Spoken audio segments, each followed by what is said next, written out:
Hello and welcome to Trial TV Live. I am the Squeegee of Justice. Thank you so much for joining us today as we are going to cover Arizona versus Lori Daybell sentencing time. We are going to be sentencing. And let me just make sure everything is going well on this end. Thank you so much for joining. All right, got some good audio there. We got Rafa in the background. Rafa's ready. Oh, for those that are worried about Polly, wondering about Polly, Polly's right there. She's doing fine. Little Polly's right there. So Polly's good. Rafa's up there. Babies are no idea where the babies are. They're probably in the other room.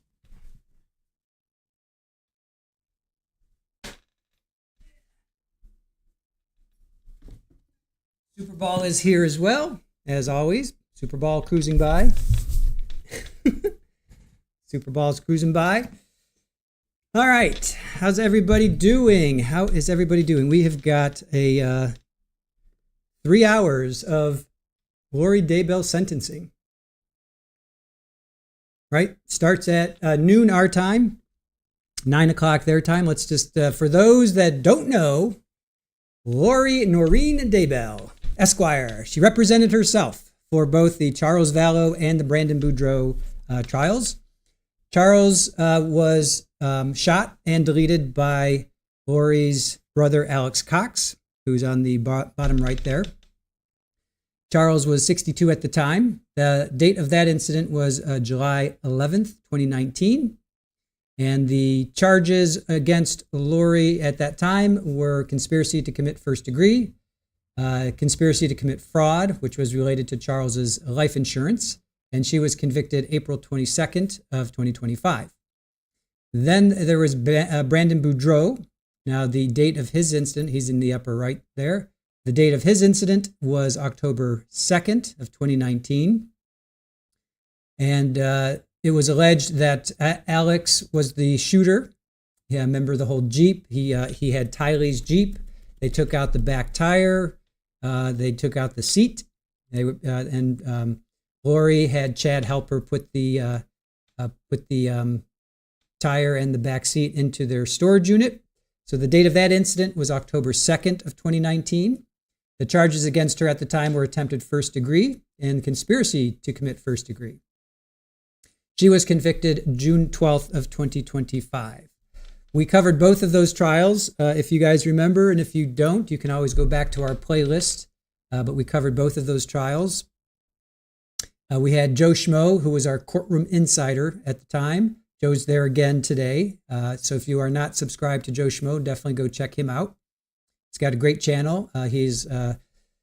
So we were doing daily recaps with Joe. He was there in the courtroom, giving us perspectives on what the jury was saying. Well, not saying, but what was going on with the jury. And if you remember, there was a couple. Well, there was the one juror for Charles's trial that had that interview afterwards, and he was the one that said he was listening to the radio on the way home.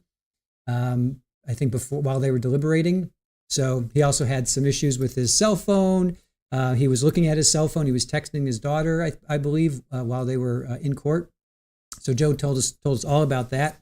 So if you want to go check that out, go to our channel and just go to the playlist and look up Lori Daybell. And you will find it. Actually, what is it under? Let me just see. What is it under? You go to our YouTube channel. And you go to, let's see here. For those that aren't familiar with playlists, just go to our channel.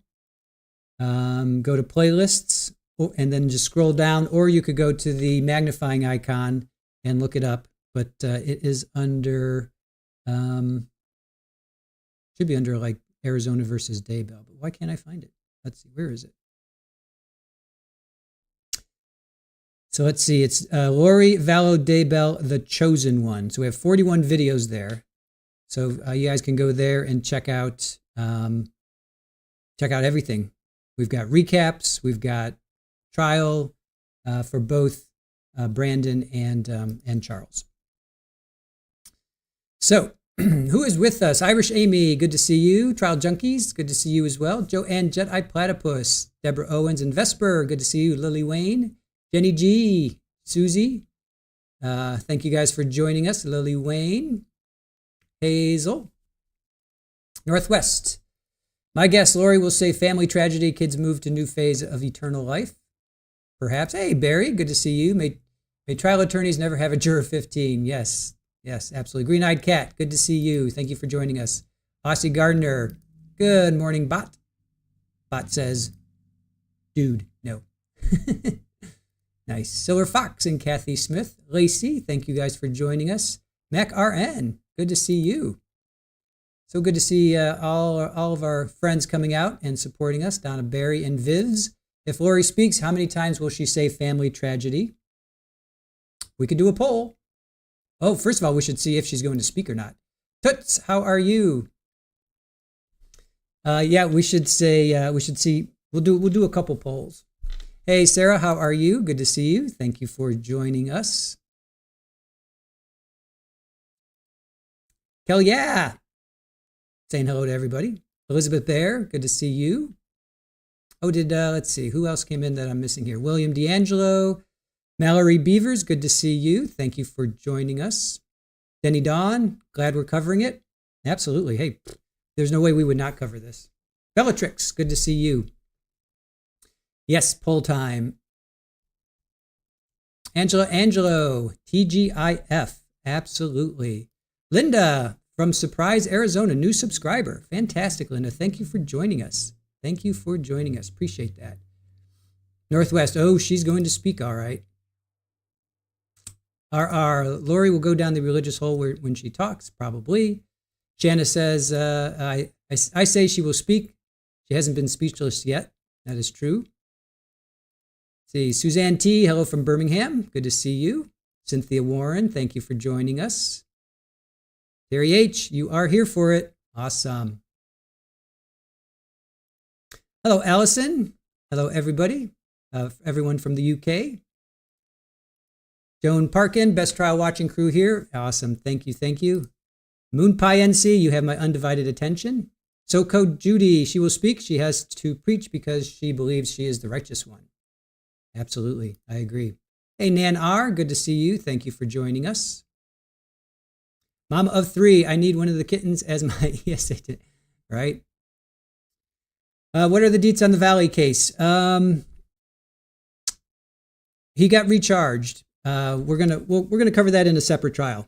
Separate stream. We'll do maybe Monday because so tomorrow we're going to stream yesterday's Washington versus Ali and Ali. They did jury instructions.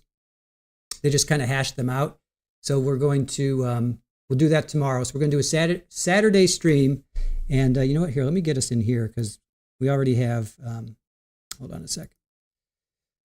Let's see. We already have a court feed. So let me get us in. Let's get us in here so we don't miss a single thing. Make sure I'm live. All right. So yeah. So tomorrow we're going to stream. Deb V, welcome to Rabbit Ears. Awesome. Thank you for joining us. Welcome to the community. Welcome to the family. Sinbad 33, this will be Lori's last 15 minutes of fame. I almost said Spain. Fame, so of course she'll speak. Hey, Brat, the only time she declines to speak is when it would be under oath, so I'd be shocked if she didn't take advantage of her chance to allocute. Hello, Queen Olive, good to see you. Hellcat. Hellcat having problems with her phone, apparently. Saturday, yep, Saturday is tomorrow. So, hey, Jill and Brian, good to see you. Skybell, happy Friday. How's everyone? Everyone, how is your cat doing? Cats are all fine. Everybody's fine. Polly's doing fine. Everybody's doing fine. Yes, Susan. Yes, they're not convening until Monday, so check it out. So they did the jury instructions yesterday, so they hashed out all their jury instructions. It was about 6.5 hour stream, but they took a long lunch or whatever, so it's going to be about 5 hours. So we're going to start at noon tomorrow. We should be done like 6 o'clock. So it's going to be pretty much all afternoon tomorrow. And then they come back. Yep, they reconvene on Monday at noon. So I'm going to do Raoul Valley in the morning. So maybe around 10:30 or 11. I'll look for that. We'll do I think a juror spoke like 3 times. Mr. Who is it? Smith, Kevin Smith spoke. He did a press conference. Jimmy McGrath's father spoke. So we're going to do that Monday morning. So look for that. So that's kind of like what we have going on. So, and Colby, Colby, is he back in the hospital? I'm really just not. I'm just seeing thumbnails and hearing bits and pieces. I haven't had a chance to watch any of his videos. I know he had like meningitis and a stroke even. I hope he's okay. So prayers to you, Colby. I hope you're doing all right. Swedish Mom, tragic to see Colby's pain when Lori tells lies about Tylee. Yeah, absolutely. Patsy, who do you think will be up for victim impact statements? Let's see.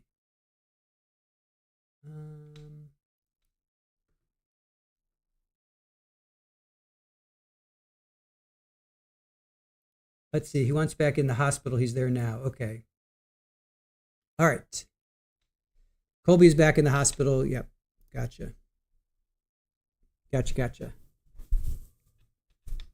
Oh, he's going to do his impact statement on Zoom, Aaron is saying. Colby's back in the hospital, but giving his statement on Zoom. Yeah, that's what Aaron just said. Thank you, Mallory. Yep, that's what Aaron just said. Yep, Bellatrix, he's going to be on Zoom. All right, he's back in the hospital. Gotcha. Swedish Mom, it should start in about 2 minutes. Top of the hour. So about 2 minutes. Ooh, Northwest, possible fungus, valley fever, and spinal fluid. Ouch. Donna, let's see, yeah. Valley fever, still in the hospital. Yikes. Second time in the hospital. Yikes. That stinks. Well, our prayers and healing vibes and all that we can send to you, Colby, you know, we are sending it your way. We are sending it your way. Isis, let me see, how do you pronounce your name? Isis N. Remy. I got to figure out how to say your name. Hey, Sherry M., good morning. I was released from the hospital this morning just in time to watch the end of this crazy saga with you all. So glad you're feeling better, or at least you're out of the hospital. That's great. That's great. Lightly collects, is there a DP in Arizona? No, she was not. That's a good question. Does anybody know? Yes, DP, but not in this case. Okay, so Northwest, thank you. Thank you for sparing me the having to go look it up. There should be a 5-minute delay. Is that what it is, McCormick family? They're going to do a 5-minute delay. I know they did a 30-minute delay during the other two trials. So these will be for both Charles Vallow and Brandon Boudreaux. So for those that are just new coming in, it's going to be for both of those. And Joe is there. Joe Schmo is there. So Afton, let's see. There is DP. She's not eligible. They don't do DP for conspiracy, right? Let's see. I've never heard of that. Was he in Arizona too? Which one are you asking me or no? Angela, I wonder if the ninjas made him sick, right? Brad says, I'm curious how they'll handle the two separate cases. Do a full sentencing, victims, allocution, sentencing, and then start round two, or will they be done together? Yeah, great question. Great question. Kay Woodcock should give one, or a statement. Yeah, I would think Kay would certainly give one. Let's see. She could have Melanice on her side. Maybe Melanice will give one on her side. But Kay will for sure, Larry, right? Larry didn't go to any of these because he was dealing with other things back in, where are they? Louisiana, I think, or Texas? I think Louisiana. No, Brandon did not. Susan, nope. Brandon survived. He did not. It was attempted. They shot at him. They blew out. He was driving a Tesla, right? They blew out. No, actually, it went into the frame. And yeah, he's fine. Brandon is fine. Nate is there. Yeah, of course Nate is there. Absolutely. Kathy, thank you. Thank you for covering this. Time for LD to go. Yep. Let's usher her out the door. They're in Louisiana. Okay, yeah. Yeah, I would expect Larry will probably have one. Kay for sure. Maybe brothers. Maybe her. Well, The one, is it Adam? He might. Oh, here we go. Silent.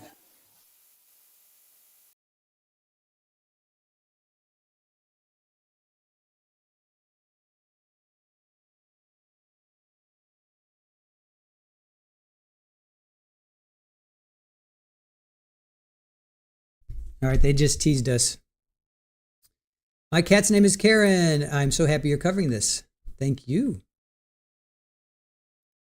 So they're going to do, we'll serve Idaho first. Oh, she's going to, yeah, serve Idaho sentencing first. All right, so let's see here. I wanted to go over all of her husbands because we have a list of her husbands. You were in Baton Rouge, Trial Junkies? Nice. My nephew lived in New Orleans proper. He went to Tulane. All right, so she was first married to Nelson Yanes, married in 1992. Then she married William, I always butcher this poor guy's name, Lagioia. That's where Colby came from. Sorry, that's where Colby was born into that relationship. So that was from 95 to 96. And then Joseph Ryan, that's where Tylee was born out of that relationship. Joseph died of an apparent heart attack in 2018. And don't forget, that's Joe was the one that Alex attacked with a stun gun, and he was supposed to take him out. And Alex spent, I think, 90 days, 60 or 90 days in the prison for that. And then she married Charles Vallow, of course, married in 2006, and then he died July of 2019. He adopted JJ and Tylee. And then she married, and of course, Charles was shot and killed by Alex Cox, who was Lori's brother. And, that was obviously very suspicious circumstances. We covered that trial. So if you guys want to go watch that, we covered that. And then Trial Junkies, we will never know how he really died. Yeah. And then, of course, Chad. She's married to Chad now. 2019, they got married. Tyler was Ryan. Wait a minute. Hold on. Tyler was Ryan. Didn't I say that? Yeah, Tylee. Tylee was Joseph Ryan. I said that, I thought. Tylee was, I thought I said that. All right. If I misspoke, then I'm reading. I thought I said that, but apparently I didn't. Anyway, Joseph Ryan and Tylee, that's her father. And then Charles adopted JJ, and Joe adopted Colby. That's why his last name is Ryan. And Tylee Ryan.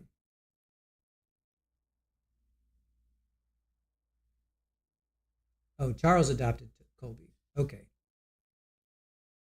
Oh, sorry. No, but then no, Charles did not adopt Colby. All right. Sorry for misspeaking there. So then the timeline in 2019. So Charles is shot July 11th, 2019. Tylee, last time she was seen was September 8th, 2019. JJ, last time he was seen was September 23rd of 2019. And then Brandon is shot at October 2nd. Tammy, remember Tammy Daybell, Chad's wife, she dies October 19th. And then December 12th, Alex dies. So we have, all right, sounds like we might have something going on here. Sounds like they're testing things. So we have 5 people die from July 11th to December 12th, and Brandon is shot at. I mean, it's not their summer, so it's sort of starting to get closer now. Sounds like we have a hot mic. And then let's just make a quick Instead of Lori wine. Sounds like they're testing mics. Susan said, just found your channel this week. Fantastic. Thank you, Susan, for joining us. Appreciate that. Jen, happy Friday to you. Thank you for joining. Gretchen saying good morning to everyone.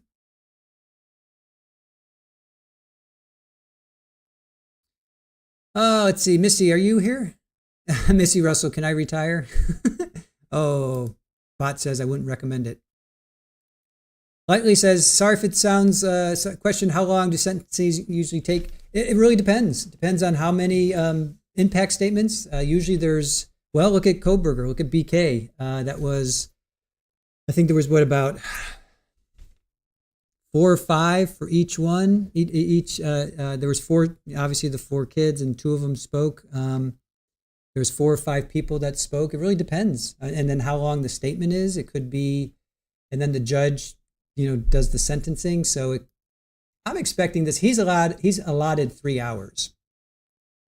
He's allotted from 9 until noon, their, local time. So for us, it's going to be, oh, here we go. We might have some action here. Yeah, Brett says somewhere between a half hour and days. It really depends on, it's like how long is a piece of string? It depends on who talks, how long they talk. Hey, BLP, good morning to you. Becca, how are the grand kittens? They're doing great. They are doing great. Thank you for asking. Kate, good to see you. Skybell's still tears in my eyes about JJ and Tylee. I know. Absolutely. Those poor kids. Agreed. And if you want to go listen to the playlist that we created, Aaron created this great playlist. You guys can go check that out if you are a member. That's a members only playlist. Oh, Kelly, yeah, you missed episode 2. It's yesterday, so go check it out. I think it's about 3 hours because I had to go pick up Paulie. I didn't cut it short, but I could have played some more, but I did cut it a little bit short. Capri Law, hello, how are you? Rachel says, isn't there one right now that the sentencing hearing has taken 7 days? Yes, that's in Florida. That's the one in Florida, the guy who offed his in-laws. That's taking place in Florida, and that is going. But I think he pled guilty, so there was no jury or something. I'm not quite sure. I haven't really been following it. Lightly collects. Appreciate the answers. Fascinating watching from the UK. Yeah, no problem. That's what we do here. We aim to educate. That's what we are all about, is educating. And if you guys have information, please educate us. We're all about exchanging ideas and educating each other. And we are creating a very respectful community here. We respect each other. We have difference of opinions, but we don't attack each other. If we do, our moderators will handle it appropriately. But I'm so glad that you guys are joining us. Shay says, I want to hear the victims, but not Demon. And Donna, I just want to say hello to you, Donna. Patsy, what are you covering for Raul? We're going to do just kind of what has happened. Oh, here we go.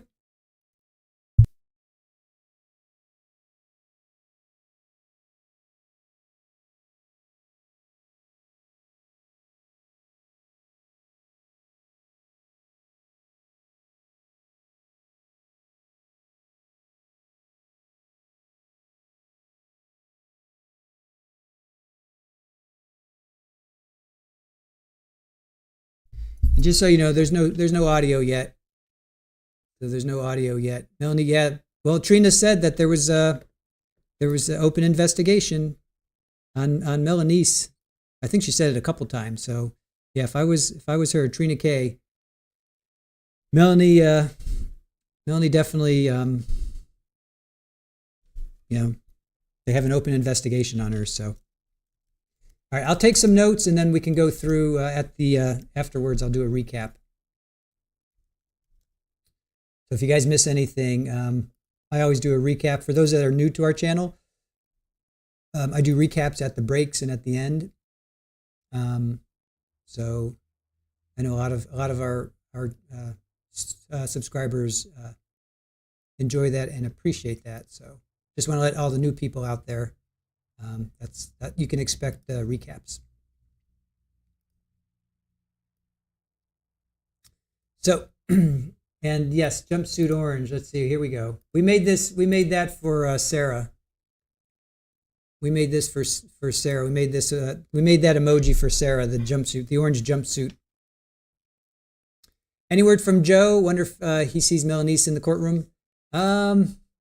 Haven't heard from him specifically. Let me go to his channel, his Twitter, I should say.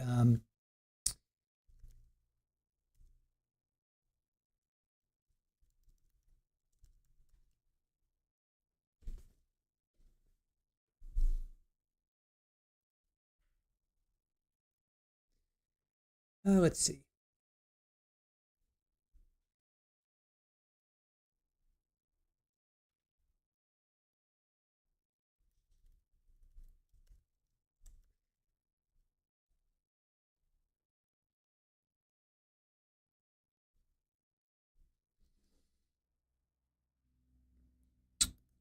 Let's see. Not seeing anything yet.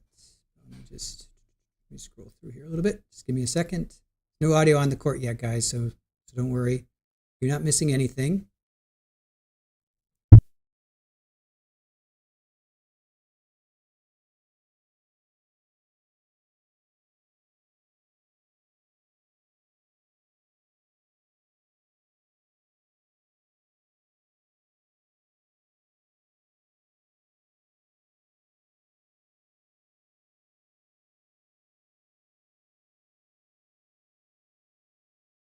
All right, so Joe's Twitter account. So 2 minutes ago, Judge Bresky enters. All right, so they are on a delay.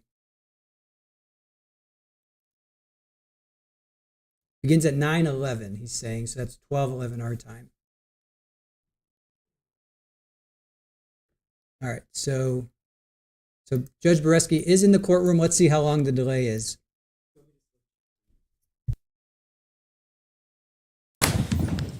Please be seated.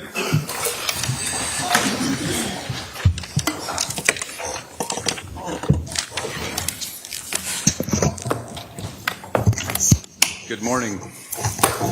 This is the time set for sentencing in CR 2021-001704, CR 2022-001242, State of Arizona versus Lori Daybell.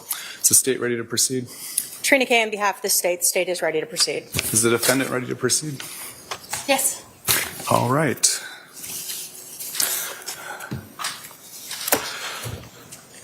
Ms. Daybell, it's the judgment of the court that in CR 2021-001704, pursuant to a unanimous jury verdict of guilt, that you are guilty of count 1, conspiracy to commit first-degree murder.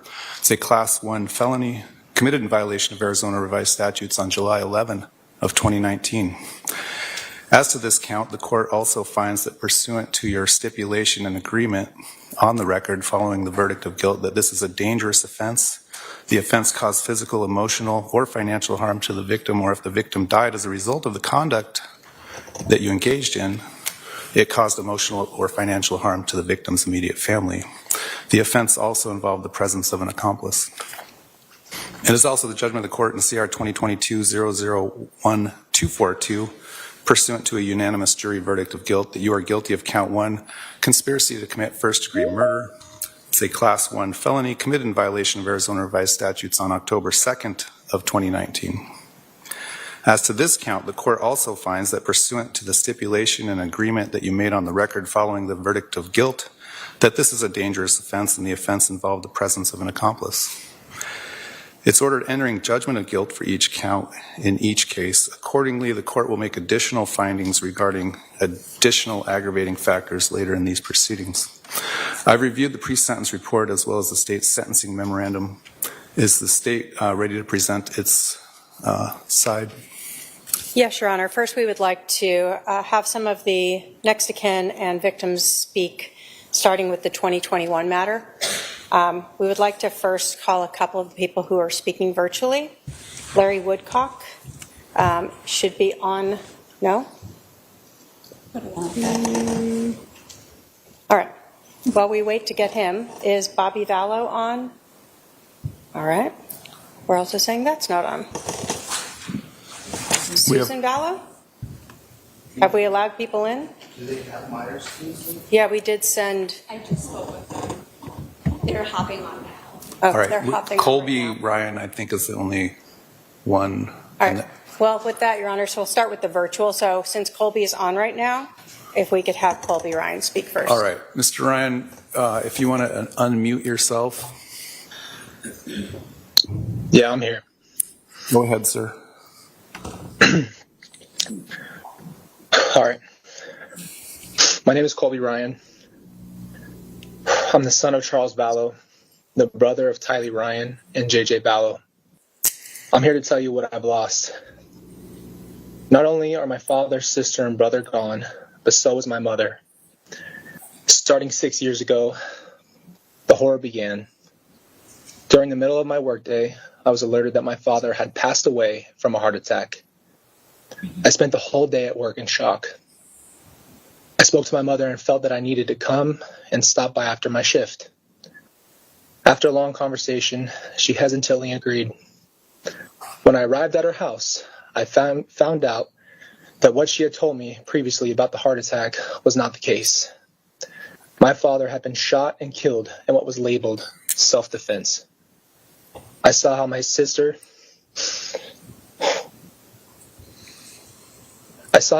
fell into my stomach with her emotions and sobbed. My brother JJ was asleep.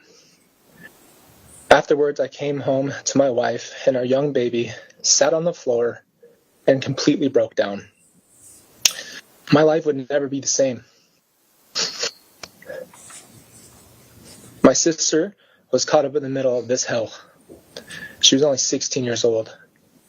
My little brother was barely 7. Within a few weeks, life continued to move quickly. My little brother, in just one day, had his father ripped away from him, and so did my sister. No matter how tough Tylee tried to be, she was scared, and I know she was scarred. She held a burden that no teenager should ever have to endure. My father, Charles Vallow, cared for his family. He took care of our family, and he made sure we had a good life. He was a very generous man, and would give you the shirt off of his back. Here's the reality. In January 2019, I was told by my mother, Lori Vallow, that my father had been unfaithful to her for years. I was just shocked by this news, and Lori's actions sold the story. I naively believed her and thought that my father betrayed my family. Little did I know it was my mother having the affair all along. She accused others of what she was doing herself. I regretfully decided to stop speaking to my father. On July 11th, 2019, I would be flooded by the reality that my choice not to speak to him would be a lifelong sorrow.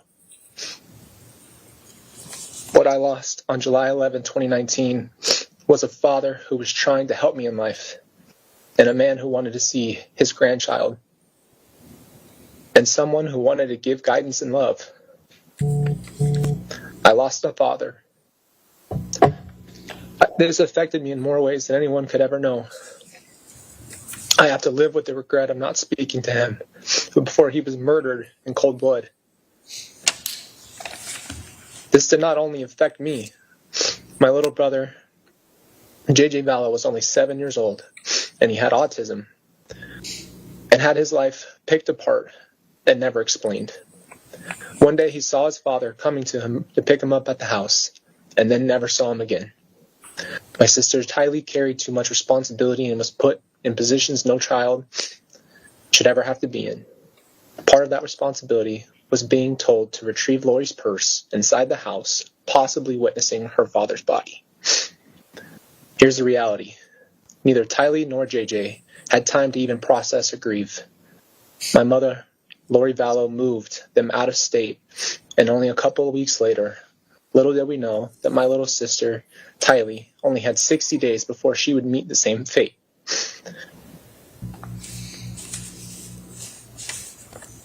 My little sister must have been so scared, confused, anxious, and broken,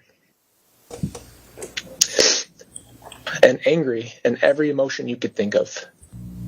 My little brother JJ would only have 74 days before he met the same fate. He must have been confused, worried, sad, and frustrated without the ability to fully comprehend his feelings. I know I'm here to tell you the effect that this has had on me. In simple terms, each one of my family members was taken from us all in one swoop. My father was gone in an instant, and later my sister, and brother disappeared until they were later found in Lori Vallow's new husband's backyard. This has affected me personally. I had to do something I've never done, and that was fight to stay alive after the pain. There are no words for what I've experienced, and I had to choose to fight and to stay alive. For my children and for my wife. Now I'd like to address Lori Vallow. She claims to be Jesus' favorite. She claims to lead a spiritual life, and she claims that she loves everybody, and she also claims to have seen Jesus and visited with him. When did Jesus allow us to commit adultery? When did Jesus change the commandment of thou shalt not kill? When did Jesus allow us to steal money from our dead children? When did Jesus tell us to lie our way through life? It must be a very sad life to smile your way through all the pain you've caused. Rather than being able to acknowledge the pain that she has caused, she would rather say that Charles, Tylee, and JJ's death were a family tragedy and not her evil doing. And I will say this, if you want to see darkness, look at the murdering cult that claims God has commissioned their mission to kill my family and others. Quite frankly, I believe that Lori Vallow herself is the family tragedy. Thank you. Thank you, Mr. Ryan. Thank you. I believe Larry is now online. We can have him speak next. Larry Woodcock, if you'd like to unmute, go ahead, sir. What would you like to tell me? Can you hear me? Yes, I can hear you. Thank you, sir, and thank the court for allowing me to be present. I truly wish I was there to look the murderers in the eyes. I'm unable to. I will say this. Murderers, you're nothing. You're a murderer. You're a narcissist, psychopath, delusional murderer. I can't tell you the harm that you have caused to our family, but I will tell you this. I know where you're going to be till you die. You're going to be in an 8x6 cell. You're going to have a steel cot. You're going to have a 12x8 desk and a stainless steel toilet. You will have 23 hours a day in there. I hope you spend the rest of your life 23 hours a day regretting your choices, because that's all it was, murderers. It was your choices. You made them. You and your husband, if that's what you want to call him. For what? You murdered Charles. The best thing that was ever in your life for your delusional, narcissistic way. I will never speak your name again, murderers. You will never get anything out of me again in your life. You are nothing. You are nothing. You killed Tylee. Did you enjoy it? Look at me, Lori. Did you enjoy it? Did you dance around the fire like you sent the videos to Chad of you dancing around in your room for him? Did you enjoy it? And then the most precious thing, a 7-year-old autistic unbelievably, God's present to Kay and I, to Todd. Look at Todd. Turn around and look at him, Lori, because that's the last time you're ever going to hear my name out of your mouth. Look at Todd. Have you said you're sorry? You wrapped JJ's hands in tape. You wrapped his arms in tape. You covered his eyes. And you buried him in 8 inches of ground. Murderous!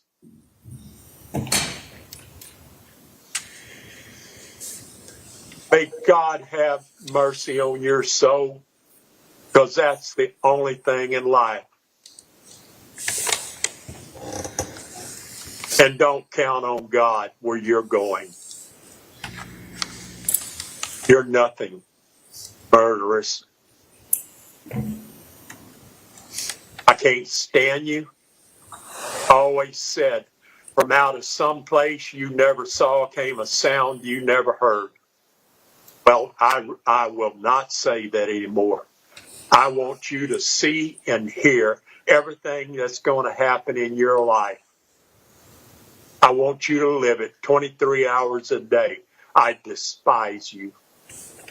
You murdered JJ. You murdered Tammy. I'll always believe you murdered Alex. You're a murderer mistress, murderer. You're worthless.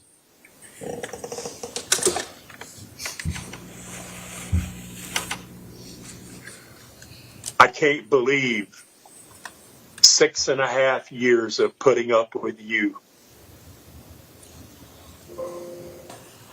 You are not worth it.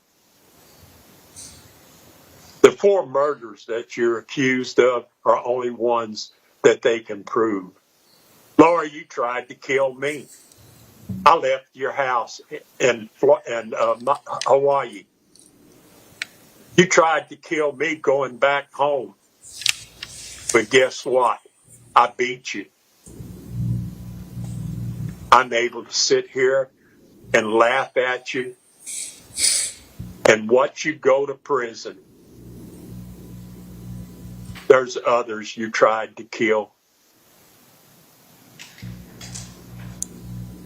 God bless JJ. God bless Tylee. And most of all, God bless our family. Thank you, Your Honor, for allowing me to speak my final piece to her. All right. Thank you, Mr. Woodcock. Your Honor, Susan will be up next. Okay.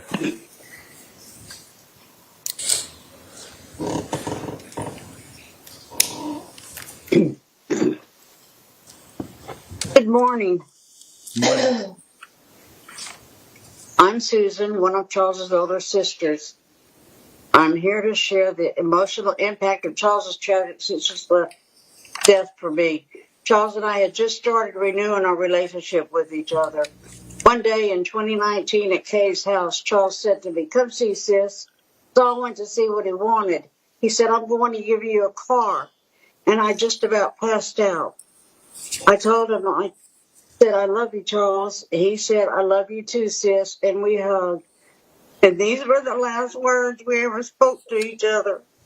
Needless to say, because of your selfish, deliberate, and horrifying actions, this never happened. My brother's love, kindness, and generous nature knew no bounds. He wore his heart on his sleeve. You took all that away from us.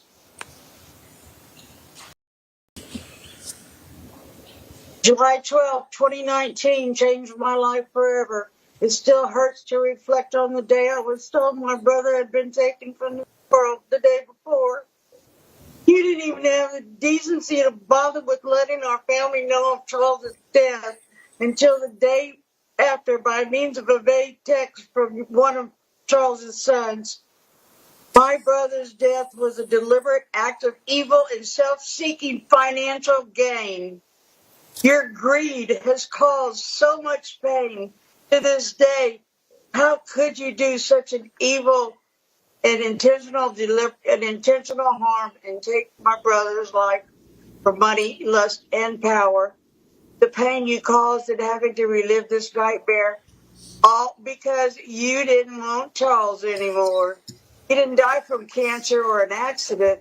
He was young and had a beautiful life left to live. You took that away. You planned and calculated his death. There isn't a day that goes by I haven't thought of this tragedy which you caused. I will never have another birthday, holiday, or other celebrations in life with my brother. Charles was victimized at the hands of you, Lori, and your accomplices. To do this to Charles, to receive money, is sickening. I am disgusted and truly appalled by your evil, selfish, and reprehensible actions. You will miss out on wearing nice clothes, driving what was once your Range Rover, thick, juicy steaks, barbecues, and no more quiet, no more freedom, only rules. I have forgiven you, Lord. When Jesus calls me home, I don't want any of this on my soul. Thank you. All right, thank you, ma'am.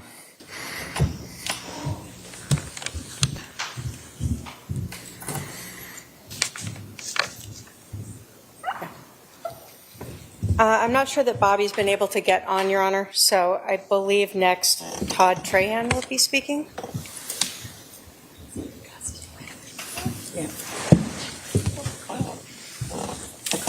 Sir, you want to come up to this podium right here? No, never mind. There's one. Oh, never mind. He's gone.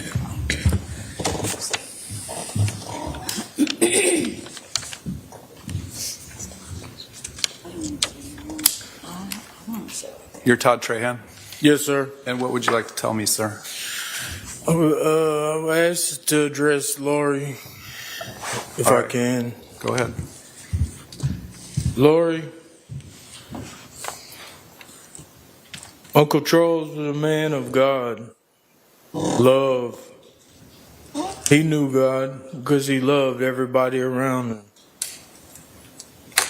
I trusted y'all with my family, the only son I had, because I couldn't give him the life that y'all could give him. I gave him up for y'all to raise him. I deal with the regret. I've dealt with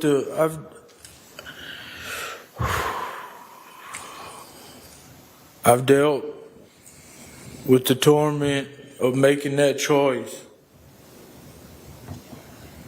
I'm here today to forgive you. I know what it's like to be in prison. I was in prison when y'all got the rights to my son. I know what it's like.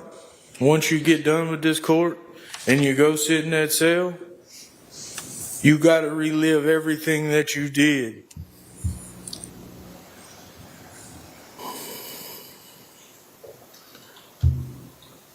I hope for you that you understand the truth of what God did on the cross, because God died not only for me, he died for the unlovable. People that the world thinks shouldn't, they judge.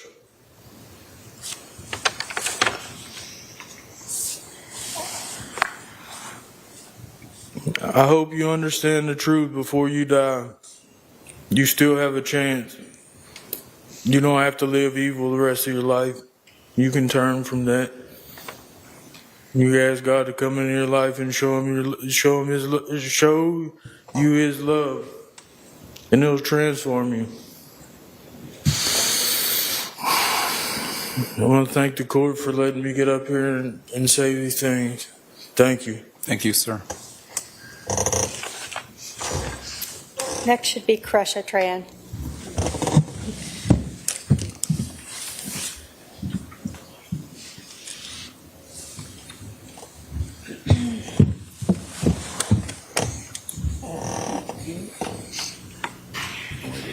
Kresha, Yes. what would you like to say? All right, let's see. My name is Kresha Tran, and I stand before this court today as a voice for the shattered remains of my family. A family that has been ruthlessly decimated. Not only were lives stolen, but also our peace, our trust, and the very fabric of what a family should be. Charles, my uncle, and my mother Kay's beloved brother, was so much more than just a relative. He was a cornerstone of our family. I remember his infectious laugh, his corny jokes, his unwavering optimism, and his genuine care for everyone around him. He had a way of making everyone feel seen and valued. I gotta catch my breath. One of my fondest memories is how he was always there for my mother, his sister, Kay. Their bond was incredibly strong, and they supported each other through everything. He was the kind of man who would drop anything to help someone in need. The news of his death in July 2019 shattered me,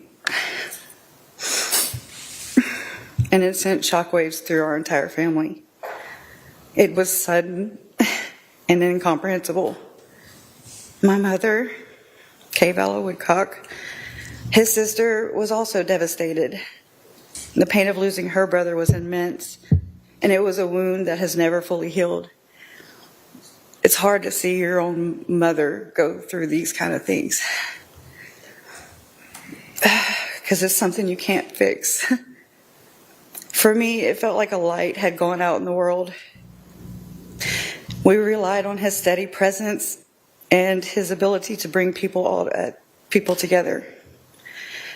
The initial grief was compounded by the horrific circumstances surrounding his death. To learn that his own wife was involved in his demise was a betrayal of the deepest kind. It added a layer of anger and disbelief to our sorrow.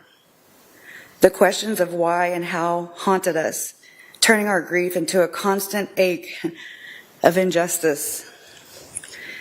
We now know the chilling extent of the premeditation. Records on Chad Daybell's Gmail account show searches for Ned Snyder, 1996, Death, Louisiana, and bodies possessed after original occupant dies, as early as January 28, 2019. This was before Charles was ever referred to as Ned Snyder. This revealed a calculated descent into her delusion. Charles was fighting for his life and for his children's future long before his death. On February 20th, 2019, Charles called Banner Life to change his beneficiary to my mother, Kay, specifically for his special needs son, and to place a PIN code on his account. He was clearly concerned about someone accessing his account. Just 6 days later, on February 26, 2019, he called again to finalize the change, but couldn't provide a password he had never set. That's how distraught he was. He had never set the password. I mean, he had set the password and forgot that he had set the password. Growing angry as he suspected fraudulent access. From March 19th to March 21st, 2019, even while Charles was alive and still married, his wife and Chad Daybell traveled from Idaho to Arizona together, as evidenced by tickets in her iCloud account. On March 21st, 2019, she was back at the 4 Points Sheraton in Mesa using their Wi-Fi, all while plotting and believing in twisted narratives. Her so-called spiritual beliefs were nothing more than a thinly veiled excuse for murder, justification for murder. The names used for Charles, Ned Schneider, Heplos, we don't know, were born from Chad Daybell's internet searches. Zalema's cellular phone records paint a disturbing picture of the generated belief system with discussions about Chad's so-called gifts to cast out dark spirits, remove swords, and place spiritual armor. This was all a grotesque fabrication designed to justify heinous crimes. There was talk of healing quicker and reversing age, for Christ's sake. Oh, wow. While actively plotting the deaths of innocent people that trusted her. Perhaps the most heartbreaking detail is the decision Charles made to try and make his marriage work. He truly believed in reconciliation, and he really loved Lori, his wife. He took his wife back into his life, and in a text to his attorney, Taylor, he wrote, quote, "What can I say, Taylor? Love always wins," unquote. These were the words of a man clinging to hope, a hope that ultimately led him to his death. Tylee, my step-cousin, was a bright and blossoming young woman full of life and potential. Even though our family connection was through marriage, she was our family connection. She was always considered one of us. I remember her vibrant energy and her protective nature towards JJ. It reminds me of how I am with my brother Todd. She had dreams of traveling the world and truly living life. She possessed a unique spirit and a kindness that radiated from her. When Tylee disappeared, the initial worry quickly turned into agonizing fear. We desperately hoped for her safe return, clinging to any shred of possibility. The eventual news of her murder was soul-crushing. A stark and brutal end to a life that had barely begun. The pain of knowing her potential was extinguished so violently, it's unbearable. We mourn the experiences she will never have, the milestones she will never reach, and the person she would have become. The world is undeniably darker without Tylee's light. And then JJ, my nephew, my only nephew, was a sweet and innocent little boy who brought immeasurable joy to our family. Joshua Jackson Vallow was born Canaan Todd Trahan. He was born to my brother Todd Trahan and his longtime girlfriend Mandy Leger in Lake Charles, Louisiana on May 25th, 2012. He was 10 weeks premature and he had drugs in his system. I remember pacing the halls of the labor and delivery floor to see what his prognosis was, and I remember praying and reaching out to friends on social media to ask them to pray too. I remember him having tubes and wires coming out of his tiny little body to help him reach stable balance. My nephew smashed my own doubts and fought so hard to come into this world. And it's no surprise to me to learn how he fought for his life to stay in this world. When his mother, his uncle, and his mother's side piece preyed on a 7-year-old autistic boy and snuffed him out. Think about that. Later burying him in a shallow grave in the backyard of her future husband's property. As an autistic child, he had unique challenges, but also unique gifts. His infectious giggle, his love for dinosaurs and planes, and his need for a routine or memories we will forever cherish. I saw a video where he would line up his plushy toys and he would play the drums for his audience. It was so cute. Okay, sorry. My mouth is so dry. I'll never, or how he sang on my parents' 56-passenger bus and then was joined by his Papa Larry to sing to one another. I'm also blessed to have captured this interaction on film that day. I never knew it would be played by news outlets all over the world when he and his sister Tylee had gone missing. He was a vulnerable and trusting child who relied on the adults in his life for love and protection. The betrayal of trust in his adoption and subsequent murder is a profound and lasting wound. She adopted him to get him out of a bad situation just to murder him? Lori Noreen Cox was an unloved daughter. She didn't even get her own name. She was never allowed to be herself, an individual with her own identity and her own life. She was always told she was someone else, living someone else's life. Her mother, in her grief over losing her infant daughter, convinced herself that Lolly's spirit came back to her in a new body. She convinced herself that she never lost Lolly, but that Lolly was so special she was allowed to come back to Earth again. And then she was convinced that she was Lolly. But the reality is that Lolly was lost. The hard truth is that sometimes infants die, and there's no reasoning and no explanation that makes it feel better. Sometimes babies just die. But her mother couldn't sit with that. She couldn't accept that, and so instead she taught her that she was Laura Lee. She taught her that Laura Lee must have had such a special mission that her spirit got to come back in her body.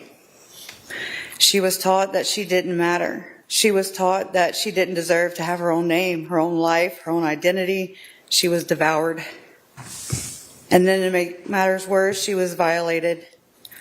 I don't know when or how or by whom exactly, but she knows. She knows what happened. She knows who did it to her.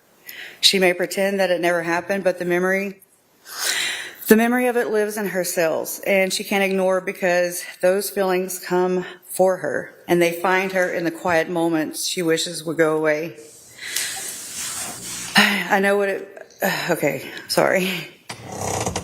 I'm going to skip. That was... I'm crediting Megan for that.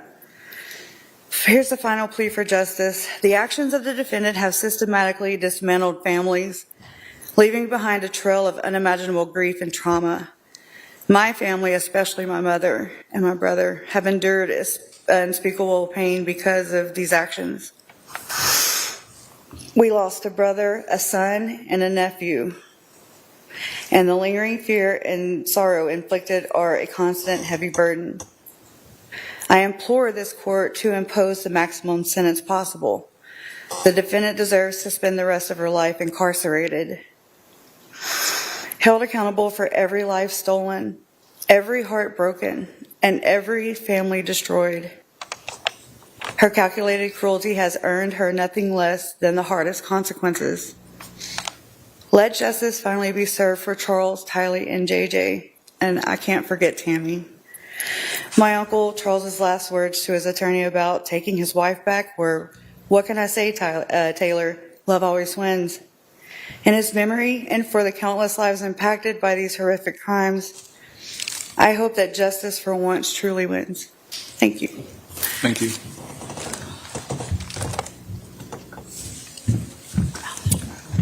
Next will be Kay Woodcock.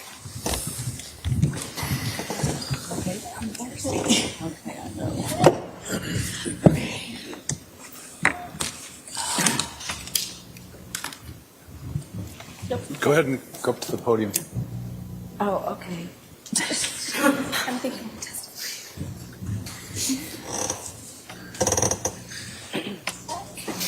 Can I sit up there? No. Over here? Okay. Charles. This one's right. Okay. Got it. Okay. I'll figure it out. What I want me to do. Shut up. It's the one. It's the one in JJ. Just be on this one. Is this her statement? This is whose? This is yours. Okay. Okay, anyway, it's okay. Okay. Hey, I'll need a water if you can have it. Your Honor, I stand before you today to honor Charles, my big brother.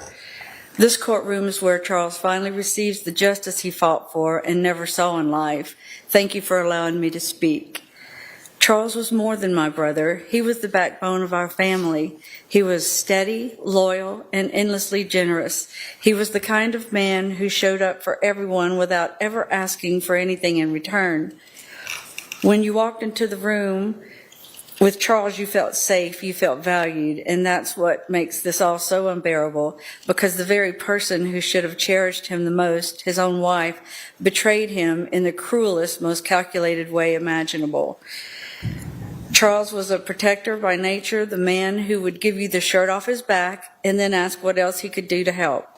He loved fiercely, laughed easily, and built his life around the simple but powerful values of family, faith, and hard work. It feels right that this trial comes after those for JJ, Tylee, and Tammy, because he was a true Southern gentleman. I know he would have told us to take care of them first.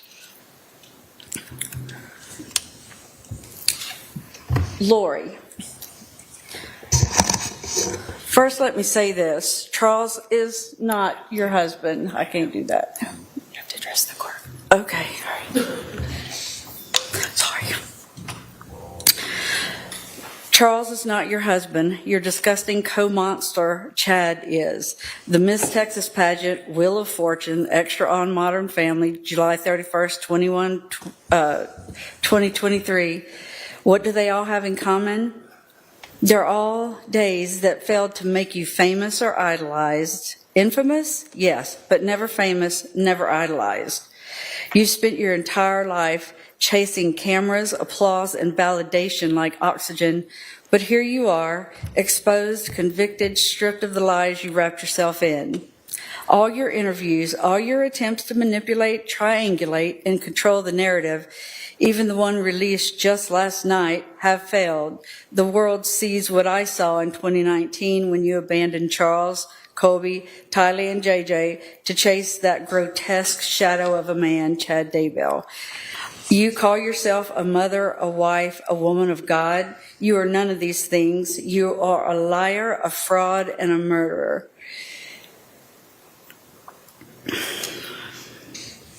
Did you think you could charm your way out of this? Do you believe people can't see through the lies?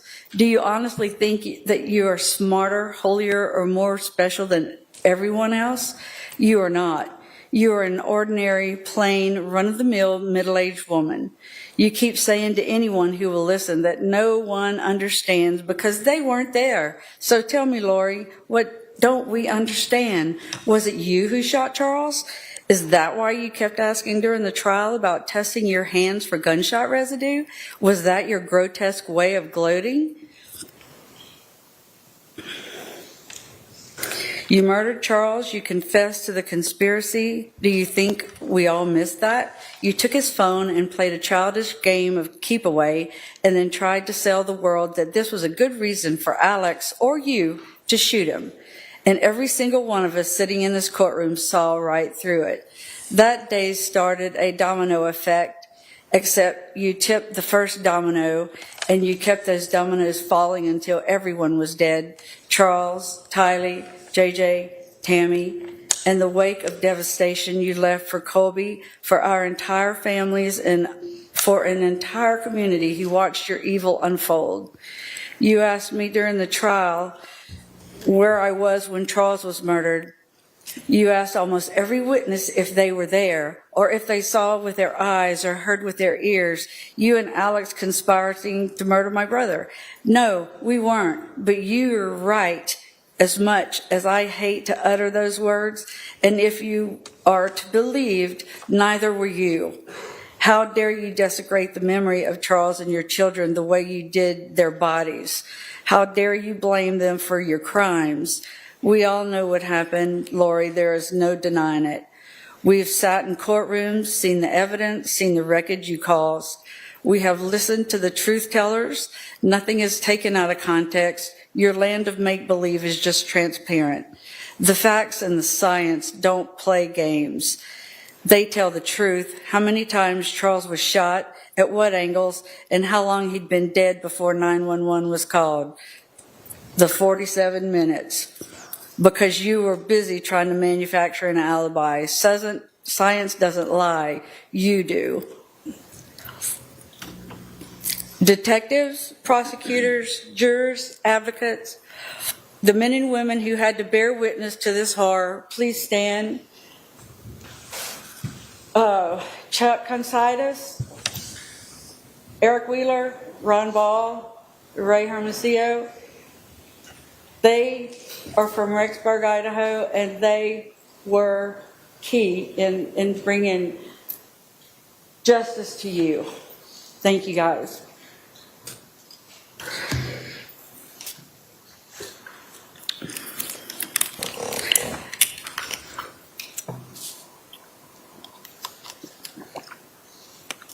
These individuals bear the weight of directly confronting your actions.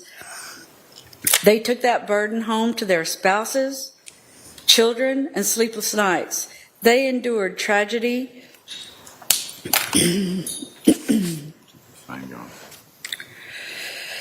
You didn't just take our loved ones. You sparked a tragedy that now affects countless families. They understand. They were there, and they worked tirelessly to bring you to justice. Chandler PD never believed your bullshit.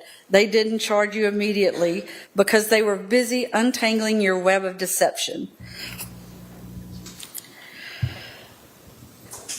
So you can continue making claims that no one understands because we weren't there. But make no mistake, we stand perfectly. We understand premeditation. We understand conspiracy. We understand fraud, insurance policies, and false alibis.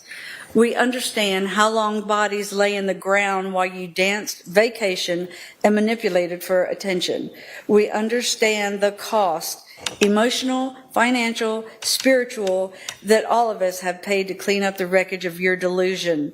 Therapy, lost work, trauma, panic attacks, courtrooms and funerals, ashes and empty chairs. You are so selfish, so pathologically self-centered that you can't even see the shockwaves you created in every life around you. Webster's dictionary defines tragedy as a disastrous event. What happened to my family is precisely that, a series of disastrous events, each one engineered by you. You and Chad built a religion of narcissism, two people drunk on the fantasy of being special, chosen, above the law, above humanity itself. You labeled people as dark to justify murder. You wrapped evil in scripture and called it faith. You and Chad murdered your children and spouses and then hid behind a veil of lies. You are not exalted. You are not translated. You are a manipulator, a parasite, and a coward. You have no remorse. Your deflection is disgusting. Your interviews are manipulative. Your faith is counterfeit. You still talk as if you're somehow misunderstood. No. Wrong. You're fully understood. We see who you are, a manipulator, a liar, and a destroyer. And the worst thing is, Charles loved you. He protected you, and you repaid him with betrayal and bullets. You left him dead on the floor and then went shopping for flip-flops and a new life with your apocalyptic con man. You tried to erase him, stealing his phone, twisting the narrative, and lying to anyone who would listen.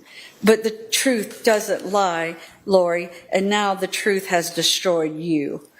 Lori, you have noticed this courtroom is full. It's not because people admire you. It's not because they see instrument in God's hands. It's because you're a sideshow freak, a murderous carnival act. People come to gawk at the monster who thinks she's divine. They don't come to honor you. They come to witness the wreckage of your delusion and to see justice crush it.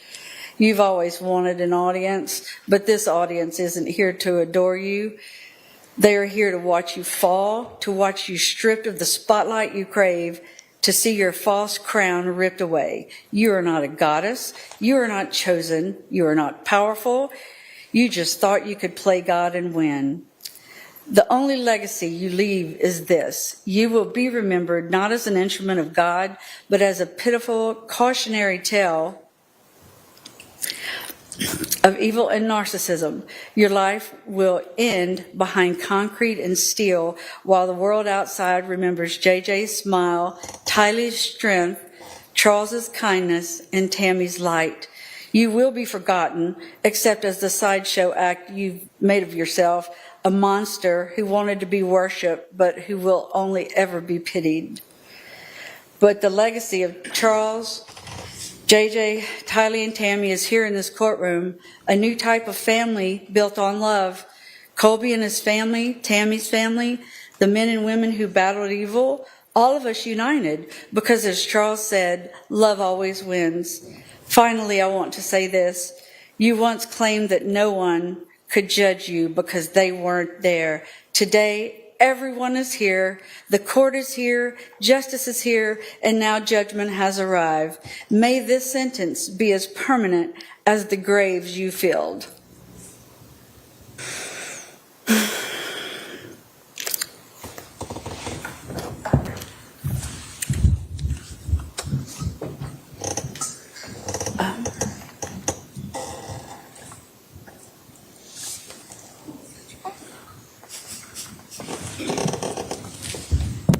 I think Kay has a letter she's reading. Okay.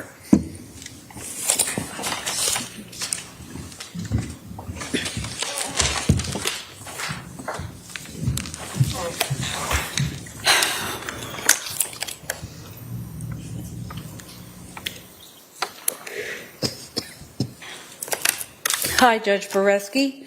My name is JJ Vallow. I can't be here today to read this letter because I am dead. I was murdered by the defendant, Lori Daybell, or as I used to call her, Mom. See, there are a whole lot of tragedies that have happened to my family, and all of them are the result of my mom's actions. See, my daddy was the first of the dominoes to fall. The day he was murdered, everything good in my world started to crumble. Actually, that's not true.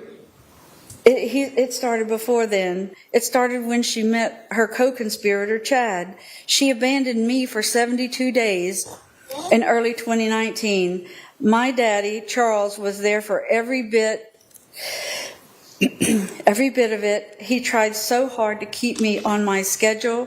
See, I have autism, and that isn't a bad thing. It just means that I needed extra attention and routines because my brain and my body had more energy than you could ever imagine. To help you understand, it might help to tell you about myself. I went to a really cool school and special school called Lawrence Academy. It's Lawrence Institute for Education.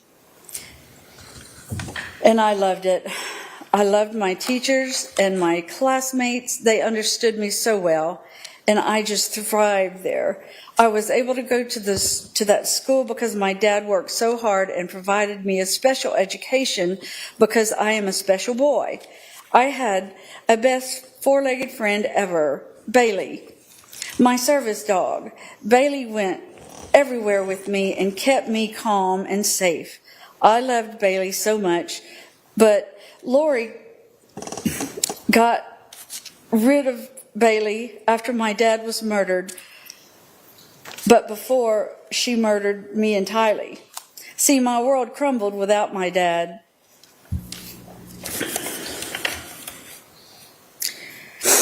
Without him to protect me, everything changed. She took me out of my school and told my teachers that my dad committed suicide. She told them on my last day of school. She told me too.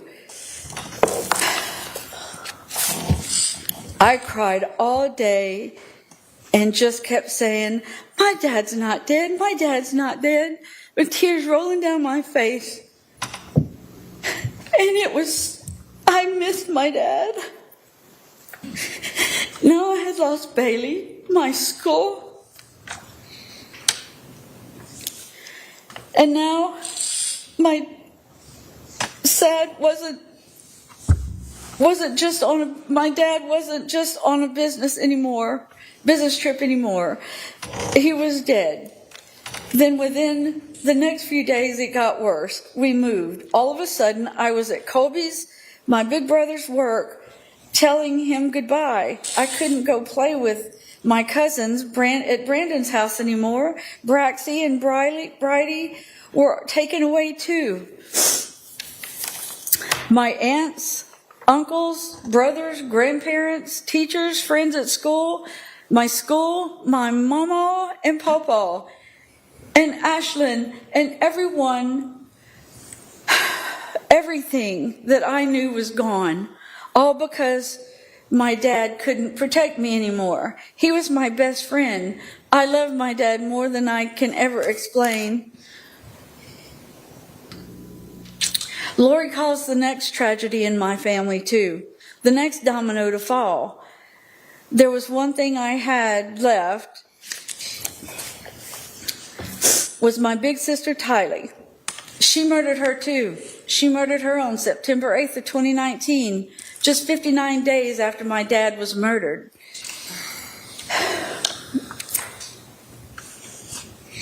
Days after she ripped my world apart and took me away from everyone and everything that made me feel safe and secure. Then on September 23rd, 2019, she murdered me. Lori took my dad away. She took away the best man, the protector of me and Tylee. I am dead because she killed him. He never would have let her hurt me, and I know he died protecting me. He took 6 years for me to be able to have a voice, to be here to say what the death of my dad did to me. I am not a domino that fell in her life.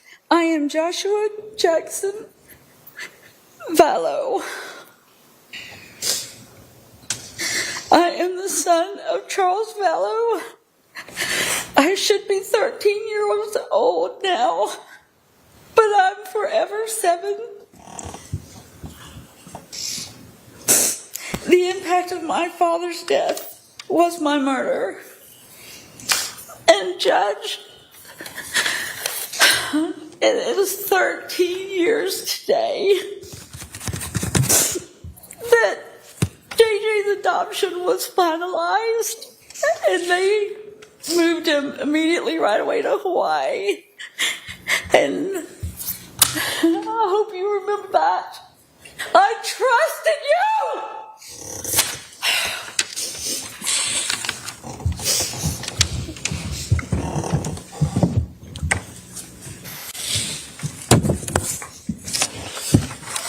Next is Jerry Vallow.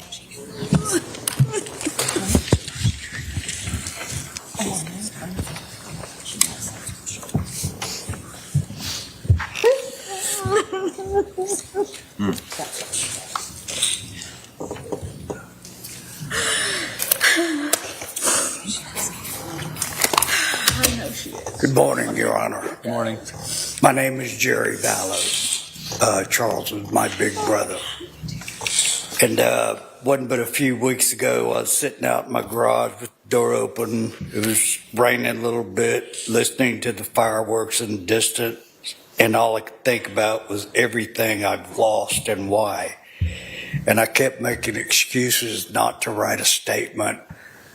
But the truth is, there are no words big enough for the impact this has had, and yet here I am. I am a veteran. I served honorably for this country and everything it's supposed to stand for: freedom, independence, and justice. I knew good men that went to war. Some of them came home badly broken. Some came home and couldn't live with the weight of what they carried and ended their lives. Some didn't come home at all. Those men fought for something real, a country with laws that protect the innocent and punish the guilty. That's why I'm here to speak for Charles, my big brother, one of the innocents, because I still believe in that. And Lori shit on all of it. She doesn't deserve to breathe the air those men fought for. She doesn't deserve to sit and play victim when she is the reason we are all here. When I came home from my service overseas, Charles invited me to live with him. He offered a home and support until I adjusted to civilian life again. That's just who he was, giving, loving, supportive, caring. And he was funny, social, and everyone he met became his friends. You couldn't help but be drawn to him. You loved him. He wasn't just my big brother, he was my best friend. We grew up together on the bayous and rivers in South Louisiana, spending countless days and nights camping, fishing, hunting, exploring, and just being kids. We had so much fun. We learned to survive, trust each other, and become men. I miss him every day. He was a devoted father, a teacher, someone who guided and loved his kids with every fiber of his being. All 5 of his children meant the world to him, and he spent his last months fighting for Tylee and JJ because he was a protector. He was a son, a father, a brother, an uncle, a good man. He didn't deserve to die, and he sure as hell didn't deserve to be vilified by the woman that killed him. I keep asking why. Why? Is it about $1 million? He wasn't just a dollar sign to fund Lori's sick game of make-believe. She tried to cash in on his life, and when that didn't work, she brutally murdered her kids for money, and she tried to kill Brandon when he started looking like the next available dollar sign. His murder impacted not only me, but my entire family. She tried to tear us apart, but she couldn't because we're pretty strong, resilient people. It didn't stop with Charles's death. JJ, Tylee, Tammy, all murdered, and Brandon almost lost his life. Innocent lives were stolen, and we all feel the deep pain and loss, and it hurts and will for years to come. Lori is responsible for all of this. This isn't a family tragedy that occurred randomly. It was a deliberate act of evil. This has never been a mission from God. She isn't an instrument in God's hands. She was sleeping with Chad Daybell behind Charles's back while planning his murder. You know what kind of instrument kills a father in cold blood, buries 2 kids in a pet cemetery, and lies through her teeth while doing it? It's called a weapon. And God doesn't use weapons against innocence. She wasn't doing God's work. She was selfish, cruel, and calculated. God didn't send her to commit murder. She used his name to justify evil. That's not God's work. That's blasphemy, plain and simple. She used God's name like a weapon, lied in his name, killed in his name, and now she wants to stand in court and she claims she's doing the Lord's work. She's not some misunderstood woman. She's not some grief-stricken mother. She's not a victim of this story. She wrote her own disgusting make-believe story, and she wrote it in blood. She didn't cry for Charles. She didn't mourn JJ or Tylee, no matter what she says. She erased them. And she didn't give a damn about Tammy.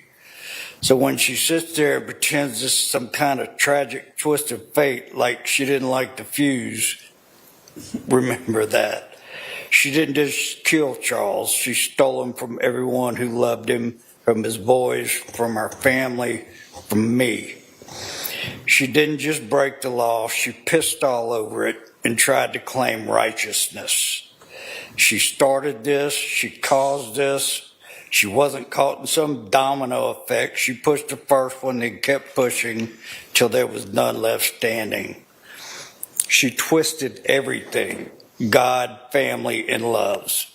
and she thinks she can twist justice to, don't let her.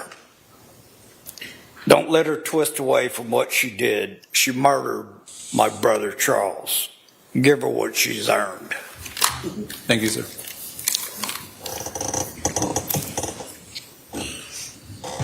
Judge, next we have Brandon Boudreaux's family and Brandon who'd like to speak on behalf of their case. Okay. If we are starting with Teresa and Carlson Boudreaux. It's Brandon's parents.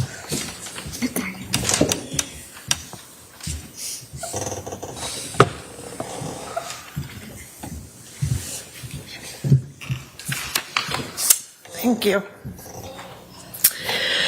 On October 2nd, 2019, due to Lori Daybell's evil actions, our family lost a measure of innocence and security. Lori Daybell's cruel criminal behavior, combined with the inhumane actions of those who conspired with her, nearly killed Brandon. Had they been successful, the world would have lost a remarkable, kind, loyal man. As his parents, we would have lost a remarkable son. His children, our grandchildren, would have lost their stabilizing father. Our children, his siblings, would have lost an amazing brother who helps guide our family through his selfless example. Brandon's genuine love and kindness is evident in his interactions with his family and friends. He truly cares for those around him, and his actions speak louder than words. We thank God every day that evil didn't succeed. As a family, we have mourned with all who have been affected by Lori's inexcusable acts. Lori Daybell and her evil co-conspirators devastated so many families. Her selfishness is responsible for innocent lives lost, taken from this world without any justification whatsoever. She is the author of heartache and sadness. Today, Lori will face the consequences for her part in hurting so many innocent people. The sentence she is given can't undo the damage and pain she has inflicted upon us, but it's important that she be held accountable for her crimes.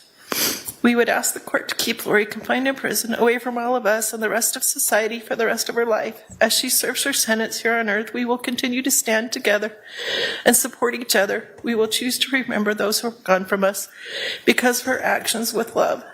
As for me and my family, we will continue to heal together. We won't let Lori or her evil acts define how we see the world or our future. We have endured difficult times.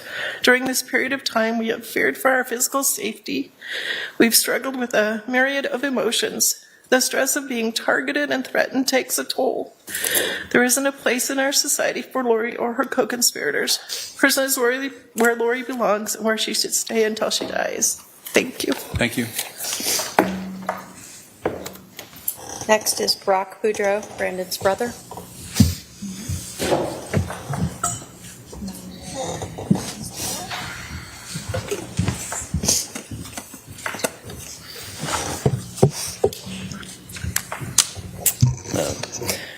Thank you, Your Honor. First of all, I want to just say how grateful I am that Alex is a terrible shot and that we get to be here today to talk about my brother who's still living, and he's the only one that was fortunate enough to have that.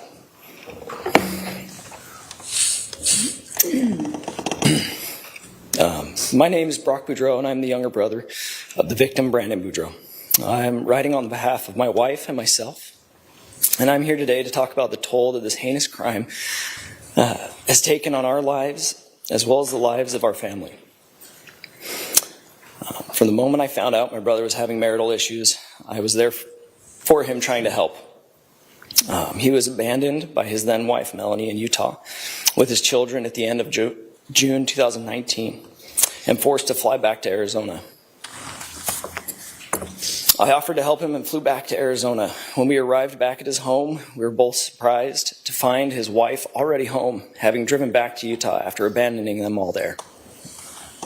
During that night, I helped the children get to bed and allowed my brother and his wife to try and talk and figure things out. Overhearing their conversations, I realized just how deeply involved Lori, Alex, and Chad were in the failure of my brother's marriage. The next morning I was talking with Brandon, and he told me how happy he was that I was there because Melanie had called her Uncle Alex the night before. And Brandon had mentioned how he was really scared of Alex, and that he was capable of killing someone and had tried before. At the time, I thought my brother was being a bit dramatic. But only a week later, I received the news that Alex had done just that, and he murdered Charles. This was the point where we started beginning to fear for our family's safety. A few months later, the thing my brother had feared the most happened. Alex had attempted to take his life on the orders of Lori. In that moment, our lives changed forever. We could no longer trust that we were safe. We always wondered if someone was coming for Brandon, not knowing just how far these people were willing to go. We were robbed of our sense of safety because of this. We all felt that we needed to get video cameras around our houses, obtain firearms to protect ourselves, and always be watching over our shoulders. As hard as it was for us as his family, I could see how hard it was for Brandon. He was forced to go into hiding, trying to keep his children and himself safe. The toll this took on him was immense. My once fun, energetic, optimistic brother was now a nervous, sad, distraught shell of a man. Our once fun phone calls about future life plans had turned into updates about the case that was proceeding.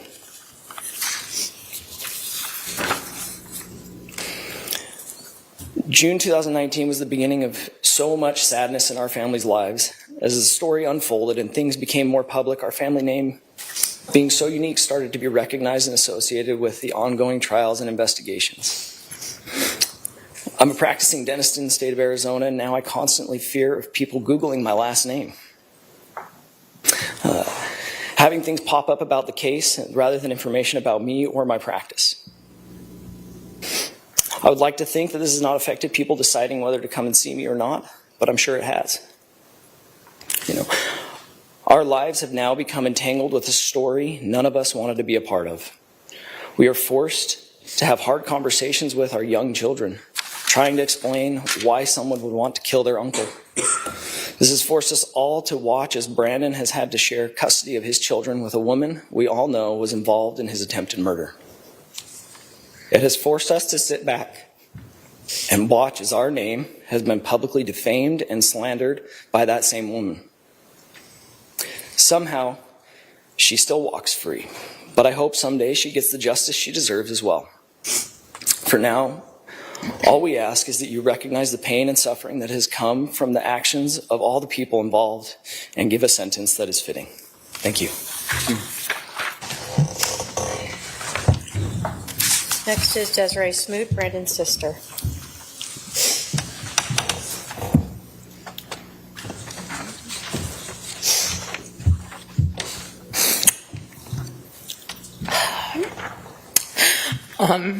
My name is Desiree Smoot, and I am one of Brandon Boudreaux's older sisters. Sorry.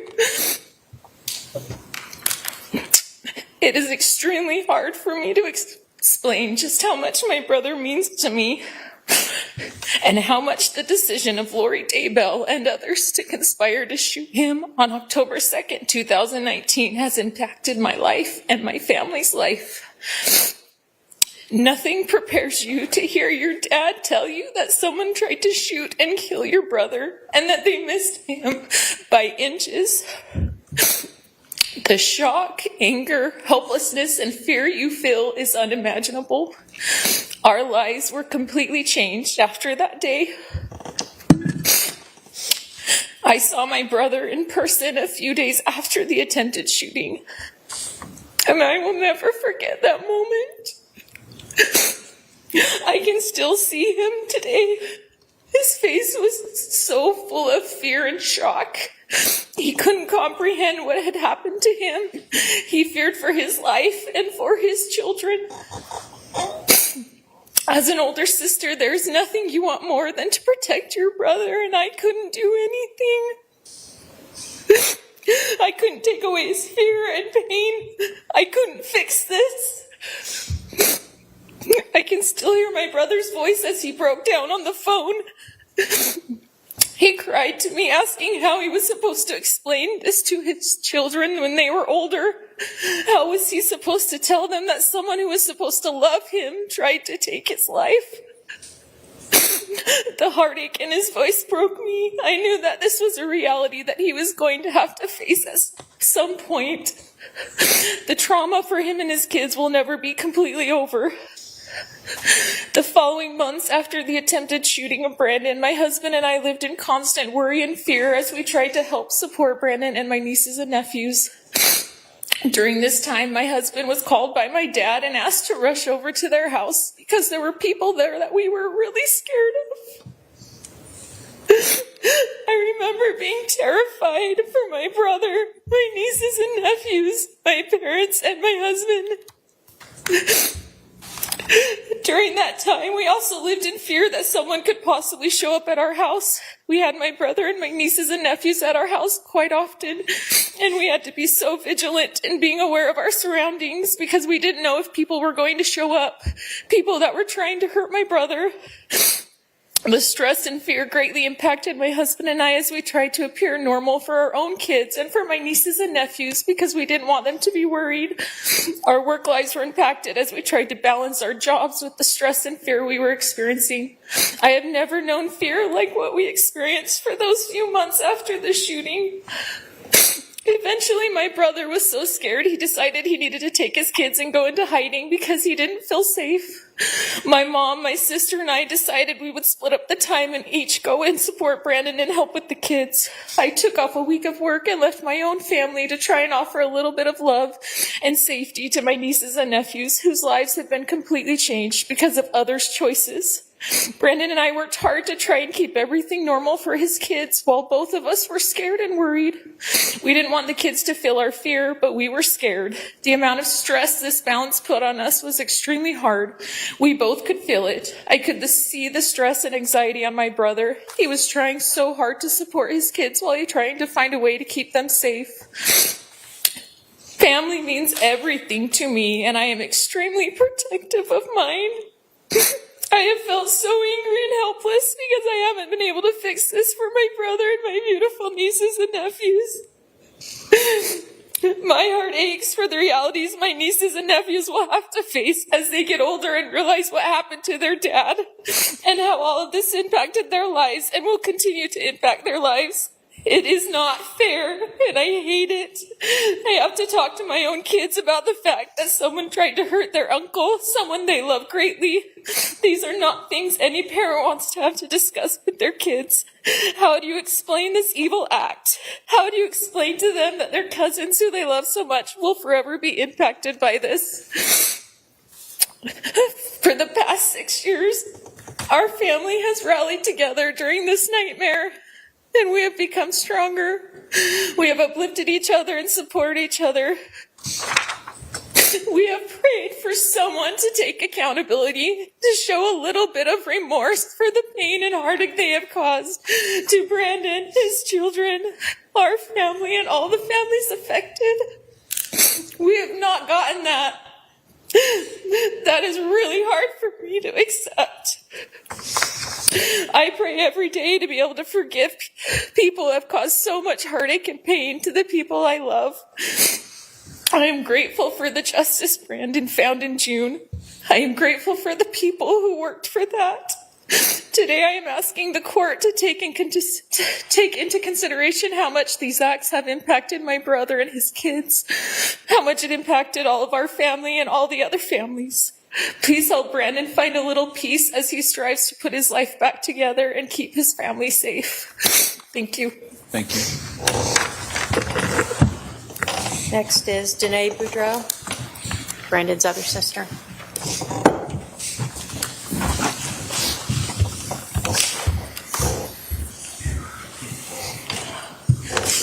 Hi. My name is Danae Boudreaux, and I'm the youngest sister of Brandon. I've always been thankful for the beautiful family that I was raised in. My parents raised us in a home filled with love, laughter, and a belief in our Savior, Jesus Christ.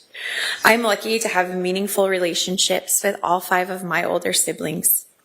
As they have been married and had kids, I had the opportunity to find more room in my heart for their spouses and children. Some of my favorite humans in the entire world call me Aunt May. I share this to help better demonstrate just how hard it was for me to hear that my older brother had been shot at in October of 2019. Being my oldest brother, I've always looked at him as a protector in a safe space. Hearing the evidence that was presented in this case reminded me just how close I came to losing him that day. As terrified as I was to lose my brother, I could not imagine how devastating it would have been to my nieces and nephews had they lost their dad that day. The greatest impact I feared was what would have happened to those children if something had happened to my brother. Over the coming months, that fear and anxiety for his and their safety was a constant in my life. Being one of the few adults he felt safe leaving his kids with, I spent many hours taking care of my nieces and nephews. I purchased plane tickets and used personal days at work to be able to travel and help care for the kids. I was a kindergarten teacher at the time, and I spent time reading with my niece who was in kindergarten that year. I held my brother's kids close, and I comforted them during times of uncertainty. I have an unwavering belief in doing anything in my power to protect innocent children. In the aftermath of the attempted murder of my brother, I watched my entire family rally to do just that for my nieces and nephews, protect them. We set aside our own fears and worries to make sure that those 4 children were surrounded with love and security. I forged a special bond with my nieces and nephews, one that I still carry today. Had something happened to my brother that day, this bond would most likely not exist. I've carried fear, anxiety, anger, and sadness in my heart as a result of what happened to my brother. There have been times I've feared for my own safety as I've helped to keep those children safe. Out of respect for my brother and his family, I have stayed silent all these years as we've placed our trust in the justice system to hold all of those responsible accountable for what they did. I cannot begin to imagine what my life would look like today without my older brother and his family. I thank God that while we have been through hell, we didn't have to face that horrific loss. Accountability is essential to human growth. The impact of this act of violence on my personal life, as well as that of my entire extended family, has been significant. Thank you for the opportunity to share the thoughts and feelings that I have carried for so many years. Thank you. Next is Jenny Budro, Brandon's wife.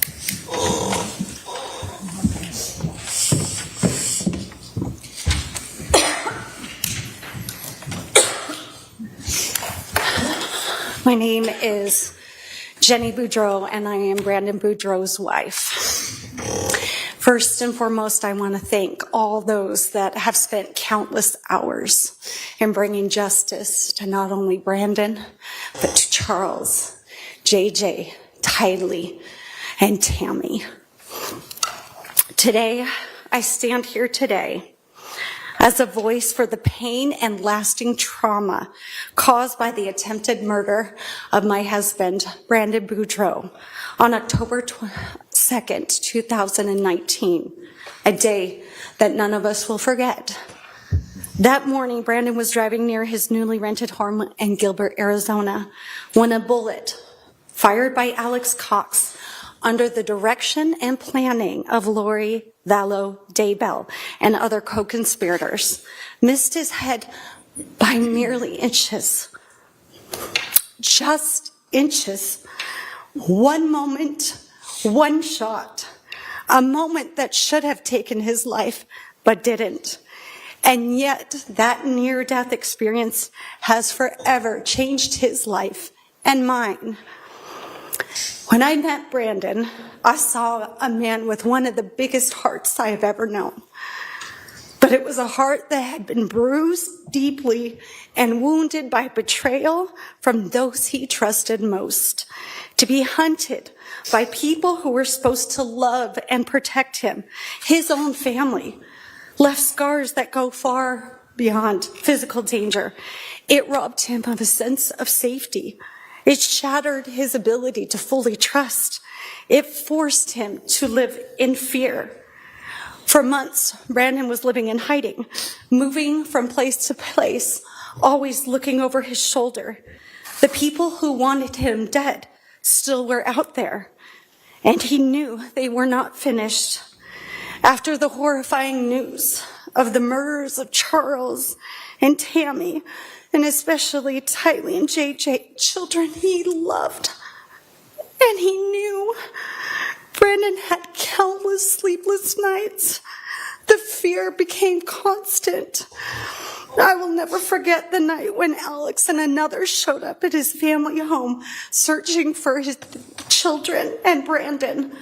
The fear I heard in Brandon's voice was like nothing I had ever heard. He believed that he and his children could be killed. This was his new reality. These crimes weren't just about money or power or twisted religious beliefs. They were also about destroying families, destroying lives. Lori and her co-conspirators tried to take away a father from his children. This is a man who reads scriptures with them, tucks them to bed at night, plays games with them, supports their dreams, encourages them, and loves them with all of his heart unconditionally. He would do anything for his children. Had that bullet not missed, these beautiful children, now my beloved bonus children, would have grown up without a father's guidance, his protection, and his love. No child should ever be denied that. Brandon was deeply traumatized, and yet he continued to show up for his children, for truth and for justice, even on the first day of our honeymoon, which was meant to be joyful and sacred. I watched my new husband weep in a car after having to identify the remains of a boy he once loved and tried to protect. That boy was JJ, the cousin of Brandon's former wife, the son of the very woman who tried to orchestrate Brandon's murder. That weight, that moment is still and always will be heavy in our lives. He has survivor's guilt. He sometimes wondered why he survived and the others did not. He would say, I would switch places with Charles, with JJ, with Tylee, and even Tammy so that they could live. This is the kind of person Brandon is. He would do anything for the people he loves. Brandon carries emotional scars of attempted murder, betrayal, and loss every day, and yet he remains kind. He remains faithful, and he remains a father that his children are proud of. Today, I am proud to stand beside him as his wife, his best friend, and a witness of his resilience and his courage. The truth has finally come to light, and although it has taken many years to get here, I pray that justice will be served properly. Evil tried to silence Brandon, but it failed. He is still here. He is still standing, and because of that, so are we. Thank you so much. Thank you. Last will be Brandon Boudreaux.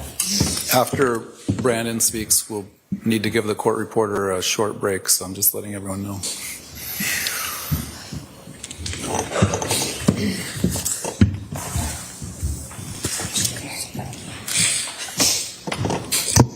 Thank you, Your Honor. I'm going to read my sister wrote a letter. She couldn't be here. I'm going to read her letter. And That's for Donnell? Yeah, for Donnell. Thank you. Thank you. Hello, my name is Donnell Hackey. I am the oldest sister to Brandon Boudreaux. 6 years ago, our world was rocked in ways none of us could have predicted. I am not unfamiliar with the criminal justice system. I worked within it for over 10 years, but it had never touched my life personally until it did 6 years ago. I watched as my brother Brandon had his entire life ripped apart with absolutely no warning. I watched him try to pick up the pieces of a life and family he had built and to try to bandage the broken hearts of his children with oh so many questions, while also navigating his own personal sorrow and heartbreak. I held him and cried with him and offered what little advice I could with all the love my big sister heart could give him. Then just a few months later, while I was 7 months pregnant with my third child and returning home from a doctor visit, I had my husband sit me down on the couch and ever so gently let me know that my brother had just been shot at. You see, my dad hadn't called me. He called my husband to tell him so that he could carefully and gently tell me what had happened. My world, as I knew it, was shattered. All of a sudden, I was living in a paranoid, anxiety-filled, fear-driven nightmare. As details emerged and my brother gained more information and knowledge, he reached out to see if he could bring his children to hide at our home for a while. There was no hesitation. We took them all in. But those few weeks were filled with terror. We stayed indoors with the blinds shut and the door securely locked. We did our best to entertain 6 children, ours and his, and keep them happy and as unaware of the situation as possible, while also monitoring our streets for any signs of those responsible for this. I no longer felt safe in my home. Leaving meant constantly checking behind and around me, making sure no one was following or watching us. We were on alert 24/7. Our entire family helped shuffle my incredible brother and his kids around, doing our best to ensure that they felt safe and were being loved and taken care of. This went on for months. Once those responsible were caught, we felt some relief. However, more details continued to merge, and my brother's life continued to get thrown for loops. Our family has come out of this closer, stronger, and more unified. We have held our tongues, never having spoken our truths, so as to allow the judicial system to do what it is designed to do, bring some justice to all of the victims. The big sister and me wanted nothing more than to take care of my little brother and his sweet children. I wanted nothing more than to fix everything and make it right. I obviously couldn't do that. I watched as my brother experienced the most horrible things and do so with grace, love, and humbleness that I don't know I would have had. I am grateful for the example he has been to me. I pray that our family can continue to heal and move on and hold strong to each other as we try to close this chapter. So many lives were impacted by such selfish choices. I am forever grateful that my brother was spared that day. And I know that for me, I will never be able to go back to being blissfully unaware of the horrific choices people can make for the most unimportant and selfish reasons. Thank you for your time, Danielle Hackey. Your Honor, thank you for giving me my time today and for listening to all these people who are my family now and who have gone through this with me. On October 2nd, Lori Daybell, someone I considered family, conspired with others to shoot at me. An act that not only endangered my life, but it threatened to destroy the sacred family unit that I cherish for my children. Had this heinous crime succeeded, my children would have been left to face a lifetime of grief, robbed of the love, stability, and spiritual guidance I provide as their father. The betrayal by someone connected to my family has left me battling overwhelming emotions over the years. I felt fear, paranoia. I lived with constant vigilance, loneliness, regret, sadness, depression, anger, heartache, an embarrassment.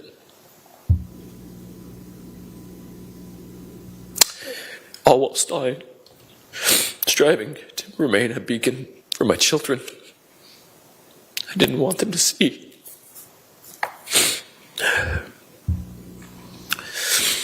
The word family in Latin was used as a word for servant, familia.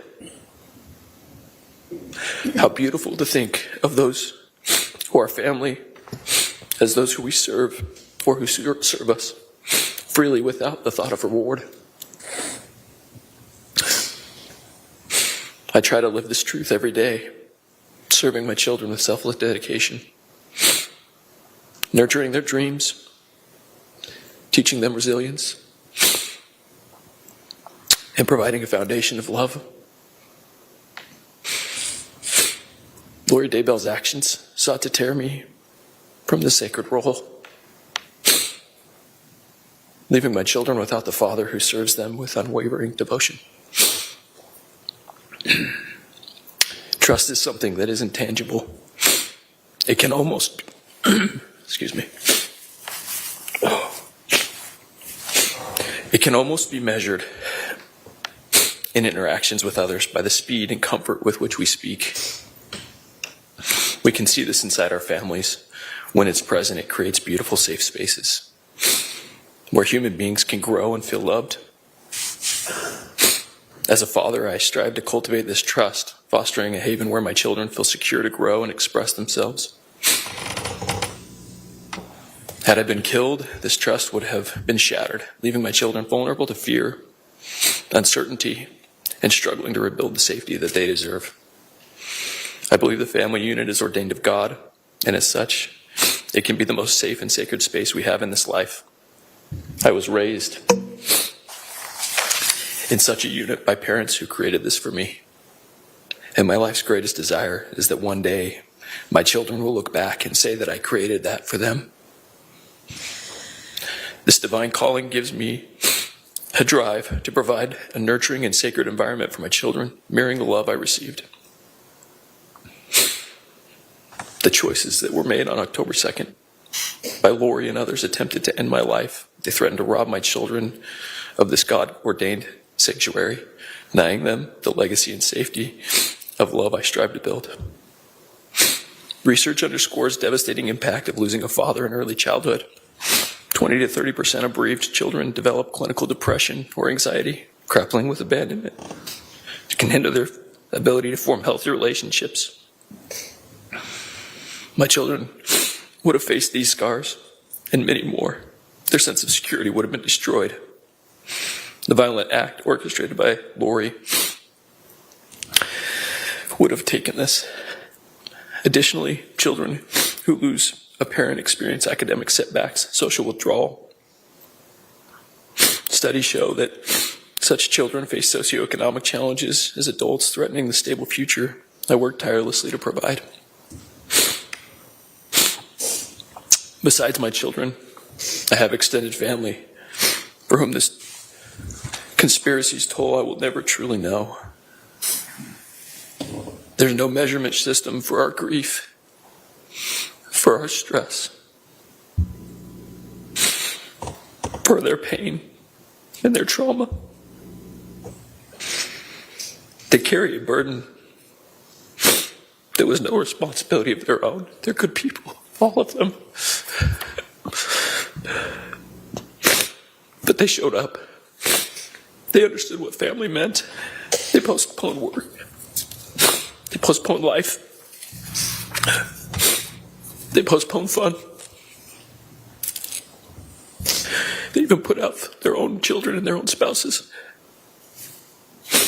I had to ask them and their families to keep me safe and put them in jeopardy. I was scared to stay with them for months after they shot at me and kept trying to find me.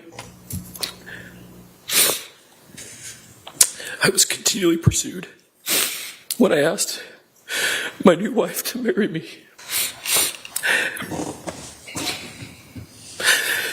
I had to do so, knowing the burden I brought to our marriage. A life filled with unwanted attention. Oh, trauma. From a conspiracy I knew nothing about until it was almost too late. This burden will never go away, but we will learn to deal with it. We can never go back. We can't fix these things.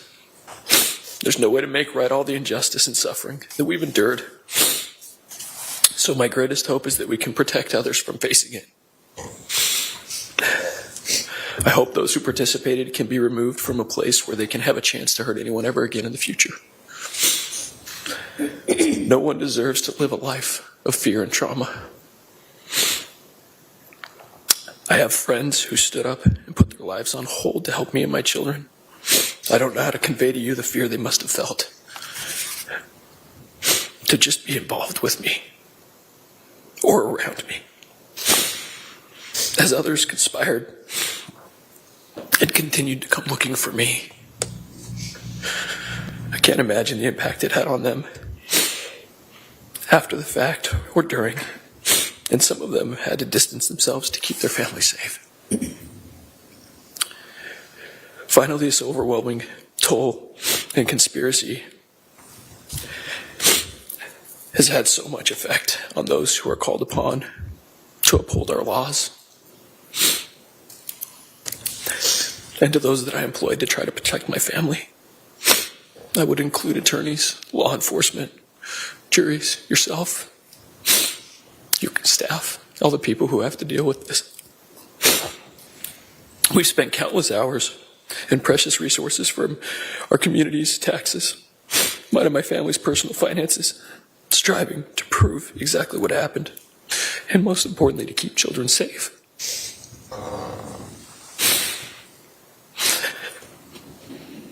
All of this could have gone to more productive and beneficial things to help others, but it had to be diverted because of selfishness and self-centered conspirations.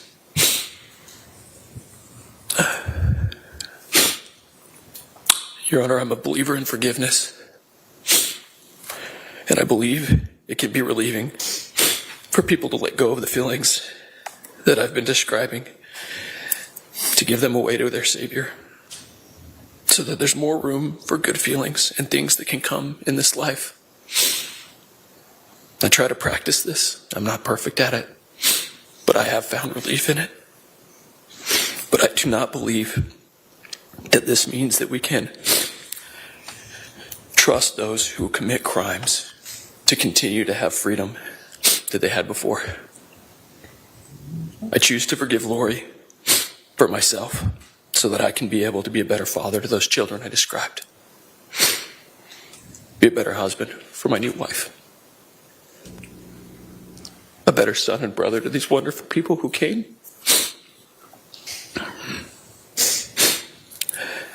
And a better neighbor and friend to those people who were there for me when I needed it most. But I have never seen any remorse or acknowledgement from Lori or any of her conspirators. Only denial, shaming, and accusation. I would never feel safe if she has freedom. I will always fear her for what she would try to do, again to hurt my family. The trauma of this attack has already shaken my children's sense of safety. It's forced me to fight through pain, and it's forced me to work to restore trust for them in this life that we live. Lori's conspiracy was an assault on the essence of familia or selfless love. It's an assault on trust, and it's an assault on the divine sanctity of what a family is and what I grew up in. I would urge you to recognize this harm, this act that was intended to inflict pain upon myself, my family, my children, who deserve to grow up in a sacred, safe space. And I would ask you to protect us as I let go of those angry feelings and all of those things. I would ask you to protect us, keep us safe, keep these people who deserve it safe. And I just ask that, and thank you. Thank you.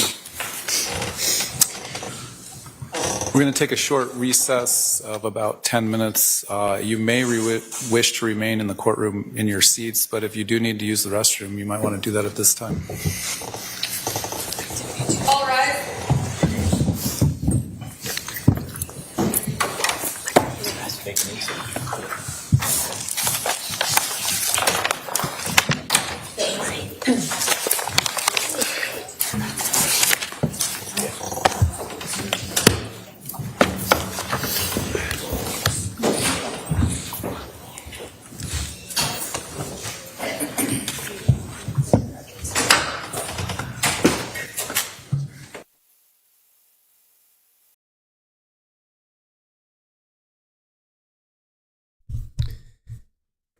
All right, so that was pretty emotional. Boy. Okay, let's as promised, let's go through what we heard so far. They're on a 10-minute recess, 10-minute break. Let's say that here. All right, so we heard from, well, Trina K got up. Well, first of all, Judge Boreski goes through count 1, conspiracy to commit first degree M on July 19th, 2019, and stipulation to the offense caused emotional harm to the family, also the presence of an accomplice. And then the other count was agreement, dangerous event and contained an accomplice. Okay, so that was October, that was Brandon's. All right, so Trina K gets up. She says next of kin and victims, starting with Zoom. So she said Larry Woodcock, Bobby, and Susan Vallow. None of them were available right at the beginning, so Colby was the first one to talk via Zoom. He says, my father, my brother, my sister are gone. He said, not only are my father, brother, and sister gone, but so is my mother.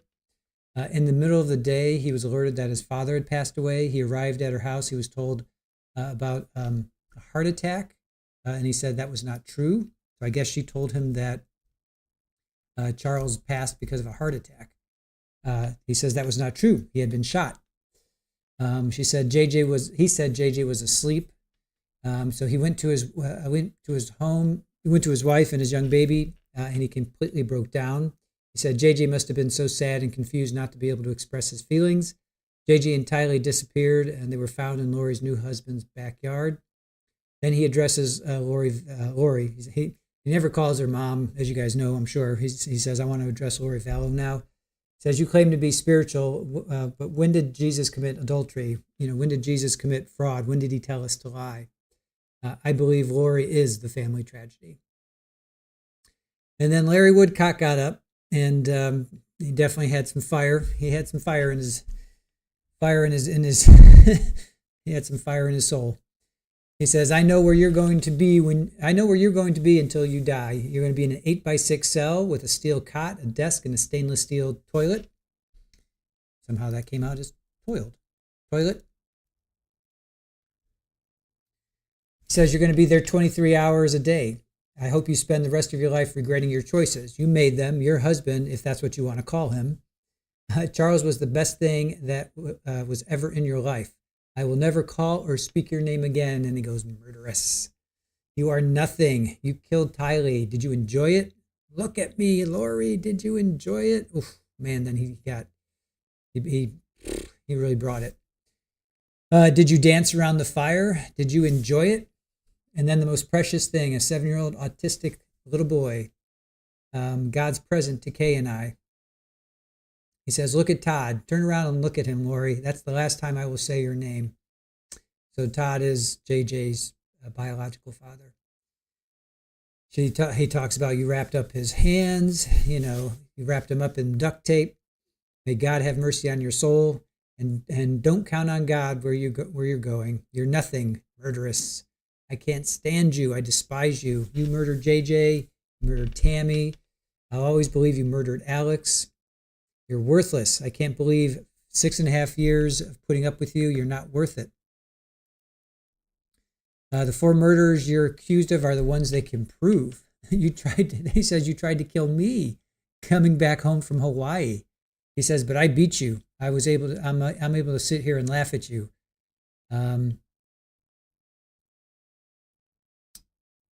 That's I don't think I ever knew that she tried to kill him. Then Susan Vallow gets up. That's Charles' older sister. She talks about they had just started getting back together. She says, "I love you" is the last thing that we ever said to each other. And she said, "Why did you do it? Just for money, lust, and power?"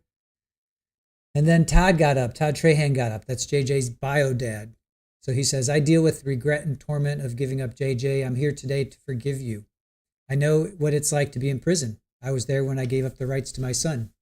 He said, you've got to relive everything you did. Every day you have to relive everything that you did. And then Kresha got up.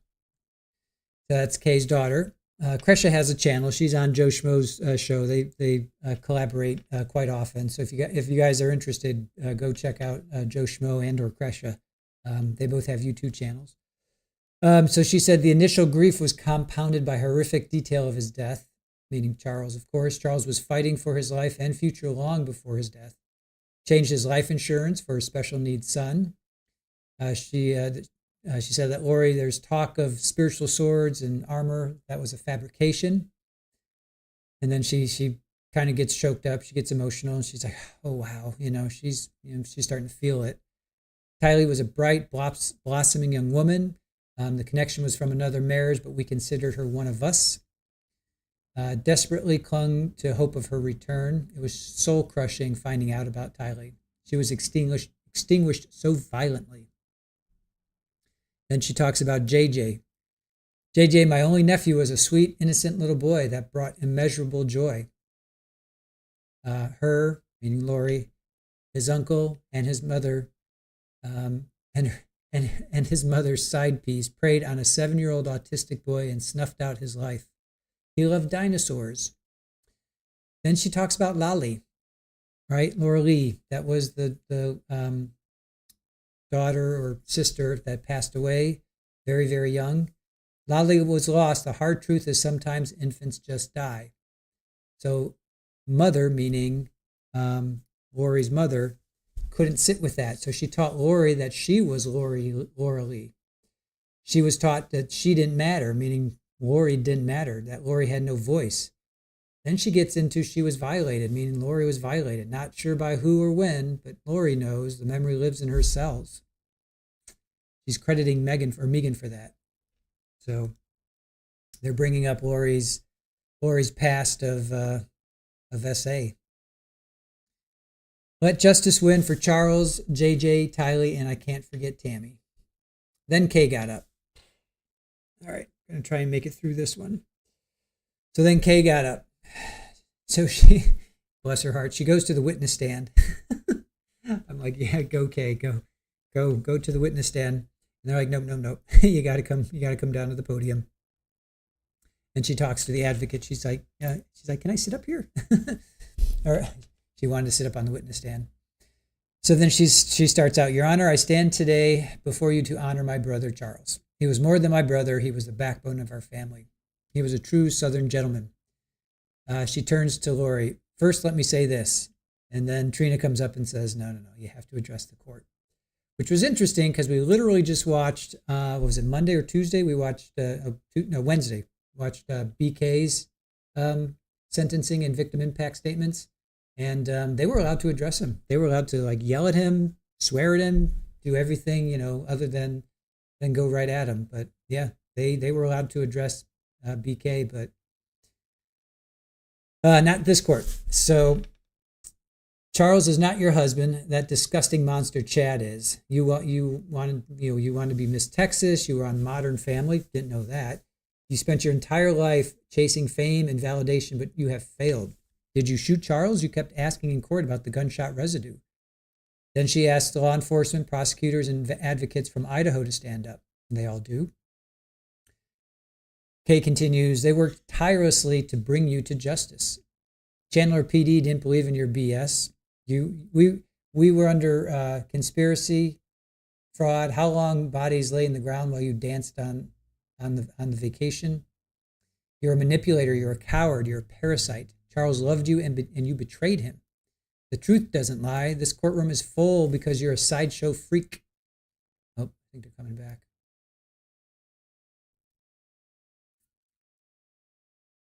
All right. It's been 10 minutes. This courtroom is full because you're a sideshow freak. They didn't come to honor you. You've always wanted an audience, but they're here to see you fall. You're not a goddess. Your false crown has been ripped away. Your legacy is a pitiful cautionary tale of evil and narcissism. May the sentence be as permanent as the graves you filled. And then I'll get to JJ's letter later. I'm not going to read that now. That's tough. Please be seated.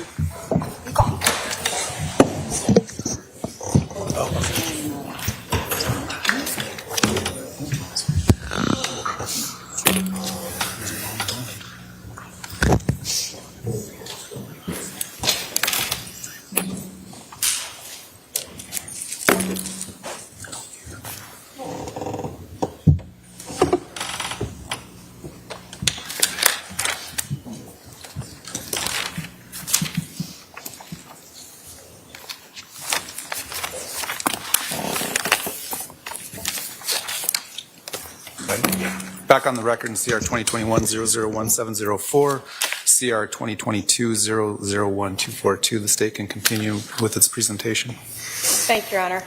This time I would like to address the court.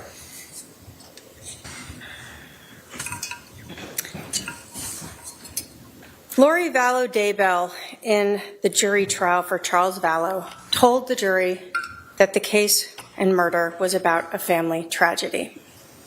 In her next trial, she told the jury, again in the shooting of Brandon Boudreaux, that this was a tragedy. And while she's been in custody, she has agreed to speak to the media 4 times. And she has again spouted off that this was a family tragedy. A tragedy is a disastrous event, a calamity, a misfortune. Synonyms for tragedy are accident, catastrophe, disaster, misfortune, or mishap. A family tragedy does not involve premeditation. A family tragedy does not involve the intentional killing of a person. A family tragedy does not involve working with an accomplice to commit first-degree premeditated murder. And a family tragedy does not involve conspiring with others to kill. Lori Vallow Daybell has evoked the words family tragedy, but her actions show her to be a cold-blooded murderer. Even more disturbing than Lori Vallow Daybell's attempts to fashion the murder of her husband, Charles Vallow, and the shooting of her nephew-in-law, Brandon Boudreaux, as a tragedy, is the way she has twisted religion and fashioned it as a justification for her actions. The reality is this defendant is the same as every other murder defendant. The motives we usually see in murder cases, money, sex, are exactly what motivated this defendant for the murder of Charles and the attempted murder of Brandon. Although this defendant denies it, her text messages and her own actions show that these were her motives. Lori Vallow Daybell's motive for helping to try to kill Brandon Boudreaux was to help Melanie, the woman who called Lori Vallow Mom and called Chad Daybell Dad or Daddy. Just like with Charles, Lori and Chad used their twisted religion to claim that Brandon was dark, possessed, and therefore his death would be justified. Brandon's death would have given Melanie money, the same motive as with Charles. The only difference was this money was for Lori's, quote, daughter, Melanie. The court has presided over these 2 trials and has heard all of the evidence. The court has accepted the verdicts from both juries. And this court accepted this defendant's admission of statutory aggravating factors in both cases: the presence of an accomplice, the use of a deadly weapon, and for Charles's trial, the infliction of emotional harm on Charles's family. The court is legally permitted to find any other aggravating factors and to give each of them the appropriate weight or value. Emotional harm is a very strong aggravating factor that exists for both Charles's family and Brandon and his family. But how do you give the appropriate weight or value to the aggravating factor of emotional harm? The defendant admitted it exists, but that doesn't provide this court with the facts to really weigh the harm that this defendant sentenced these families to. So I want to start first with Charles's family and their emotional harm. Charles Vallow has 5 siblings. He has nieces and nephews. He has 2 sons from his first marriage, Cole and Zach. He had JJ and Tylee and Colby, and he had so many friends. You've heard from Charles's sisters and brothers. Charles regularly visited them. He talked with them regularly, and each sibling has suffered extreme harm as a result of this defendant. We didn't hear from Bobby today, one of Charles's brothers. When I first spoke with Bobby, he told me a story of March of 2019. Charles was visiting. Bobby talked to Charles, and Charles told him that Lori was trying to kill him and that she was going to kill him for his insurance money. Bobby told me how Charles was crying as he spoke and how difficult it was for him to talk to him about this.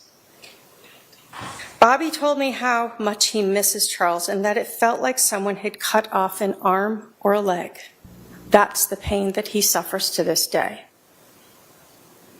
When I spoke with Charles's brother Jerry, I learned how Jerry looked up to his brother and literally followed him around as a child. How they shared a love of baseball, and Charles, who was a semi-pro, tried to help his brother learn to be a better player. This is a loss that Jerry still feels every day. When I spoke with Charles's sister Susan, she told me a story about how close her son was to his Uncle Charles, and the reaction that he had when she had to tell him that his Uncle Charles had been killed, how it devastated him. When I first met Kay and her husband Larry, I could see the exhaustion in their eyes after going through the trials in Idaho. Kay and Charles were exceptionally close, and it was clear to me that Kay would do whatever was needed to ensure that her brother got justice. And she has been here many, many days. But one of the most disturbing parts of this case that gives so much weight to the aggravating factor of emotional harm and shows how callous, how self-centered, how uncaring, and how narcissistic this defendant is the text messages that she sent to Charles Vallow's sons, Zach and Cole, on July 12th, the day after Charles died. She let them know via a text message that their dad was dead. She wrote, quote, "Hi, boys. I have very sad news. Your dad passed away yesterday.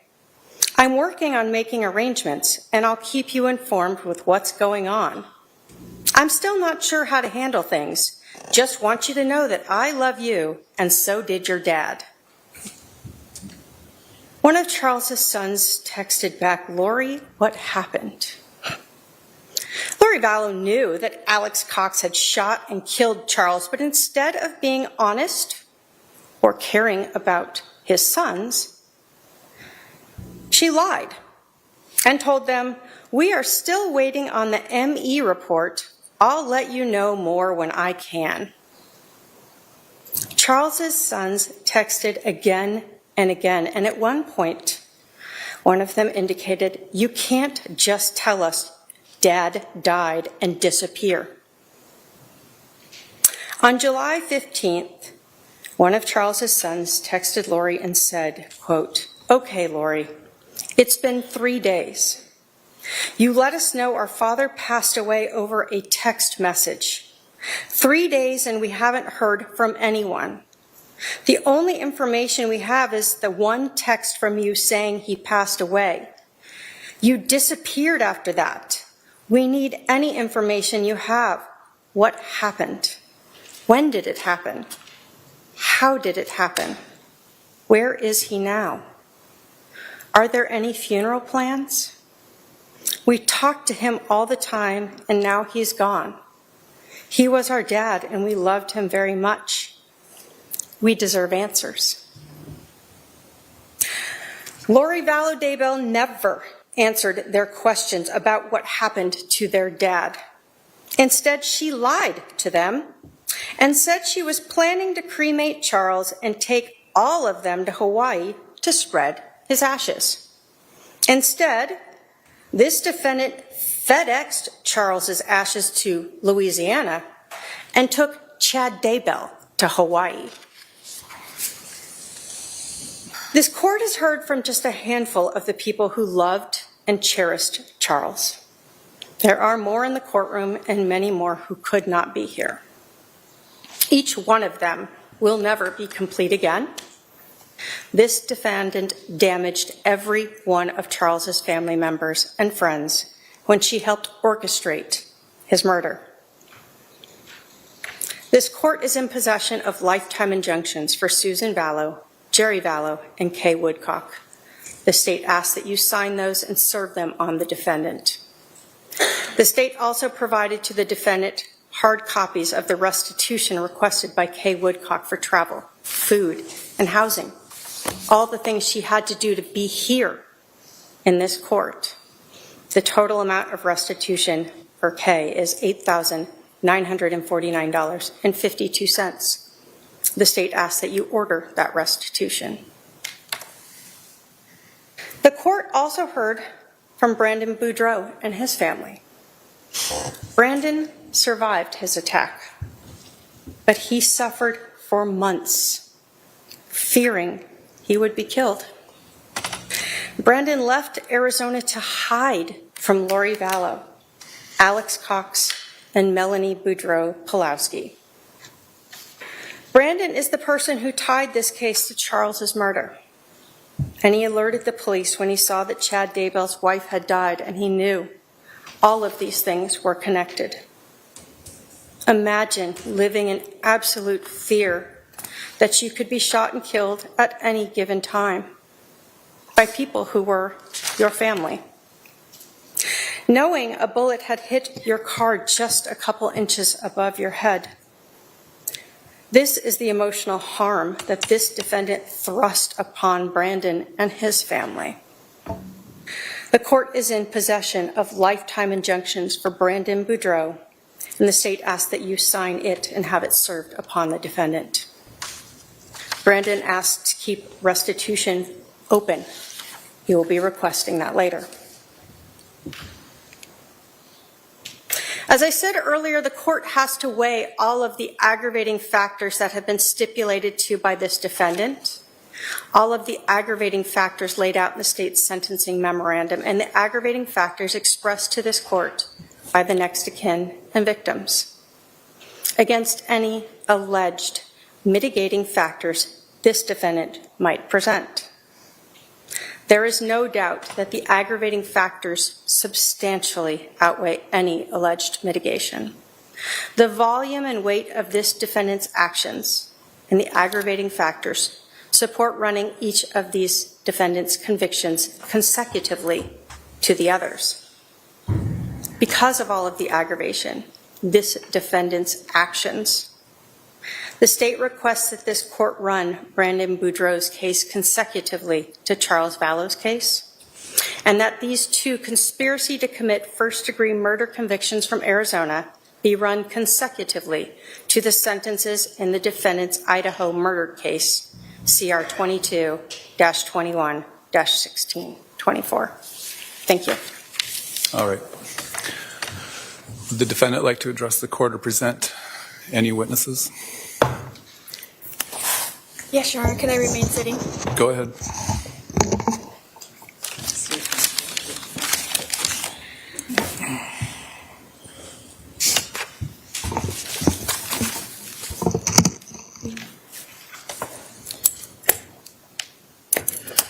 Representing myself at these 2 trials was a constitutional right that I exercised. I could not have done so without my team.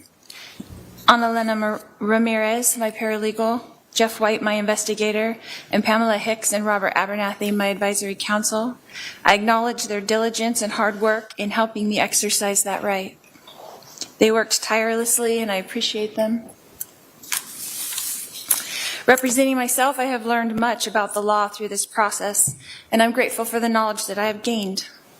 Knowledge is eternal, and it is only love and the knowledge that we acquire in this life that we take with us into the next. I have studied the rules of law, case law, and the like. I was amazed and enlightened as my understandings were completely changed from before I started this process. Before this long court journey, I only had basic understanding of the judicial process. I was of the understanding that both parties would be able to get up at a trial and each tell their side of the story, but I soon learned that the rules of law do not allow that. Actually, they do. The process is much more complex than that. It is not designed for that, although the Constitution of the United States was designed for that. The rules of law negate most of that. As a defendant, I was precluded from calling several witnesses. Other witnesses for the defense were precluded from testifying things that they did witness. As a defendant, I was precluded from asking law enforcement specific questions. I was also precluded from admitting documents that the state turned over to the defense as discovery. The founding fathers of this country did not intend for the rules and laws of trial that have been implemented into this justice system to make it impossible for the accused to defend themselves. Their objective was quite the opposite. They advocated for a fair and impartial and speedy trial. It was never their intention for people to be sitting in jail for years and years waiting to be tried while the state continues to try to gather new evidence against them. This is what our unjustice system has become. Men and women sitting in jail for years and waiting to be heard. The constitutional right of life, liberty, and the pursuit of happiness thwarted. My case is not unique. There are many here in Maricopa County that have been in jail almost 10 years waiting to be tried. The conditions of this jail are not for long-term confinement. You do not have access to direct medical care. You do not have access to proper nutrition. You do not have access to sunlight. You do not have access to decent dental care. In fact, when you have been at Maricopa County Jail for 1 year, they come to your door and offer you a vitamin D supplement because you have not been in the sun in a year. Imagine this for years. It is inhumane. The state of Arizona, according to the laws, since I am a prisoner from another state, only had 90 days in which to give me 2 speedy trials. That's 3 months. I arrived here at MCSO on November 30th, 2023. That is over a year and a half, 20 months specifically. That is over 6 times the amount of time it should have taken for me to have these 2 trials. But Arizona leaves this law up to the judge's discretion, and the judge has the power to extend your trial at his will. Even though the 6th and 14th Amendment of the Constitution of the United States proclaims otherwise. 98% of all cases in Maricopa County end in plea deals where the accused plead guilty. And I'll tell you why. It's so miserable in that jail that they plead guilty so they can go to the prison and have decent food, decent sunlight, and a chance to live.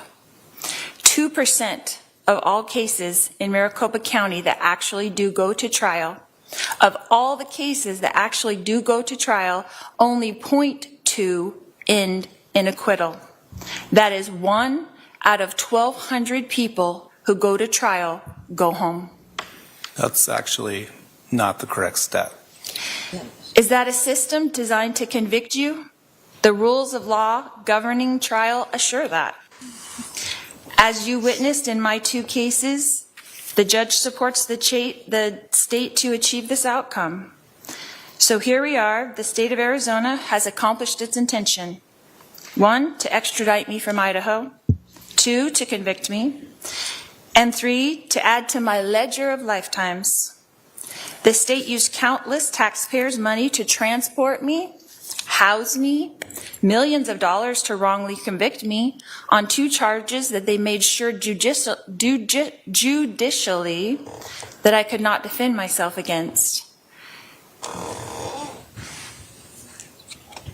I know political aspirations, raises, and job promotions were at stake.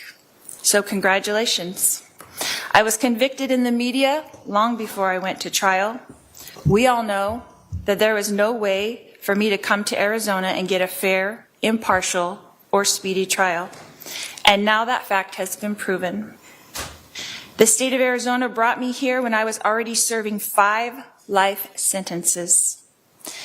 Now I will serve 7 life sentences. Will that be enough? Will that be enough?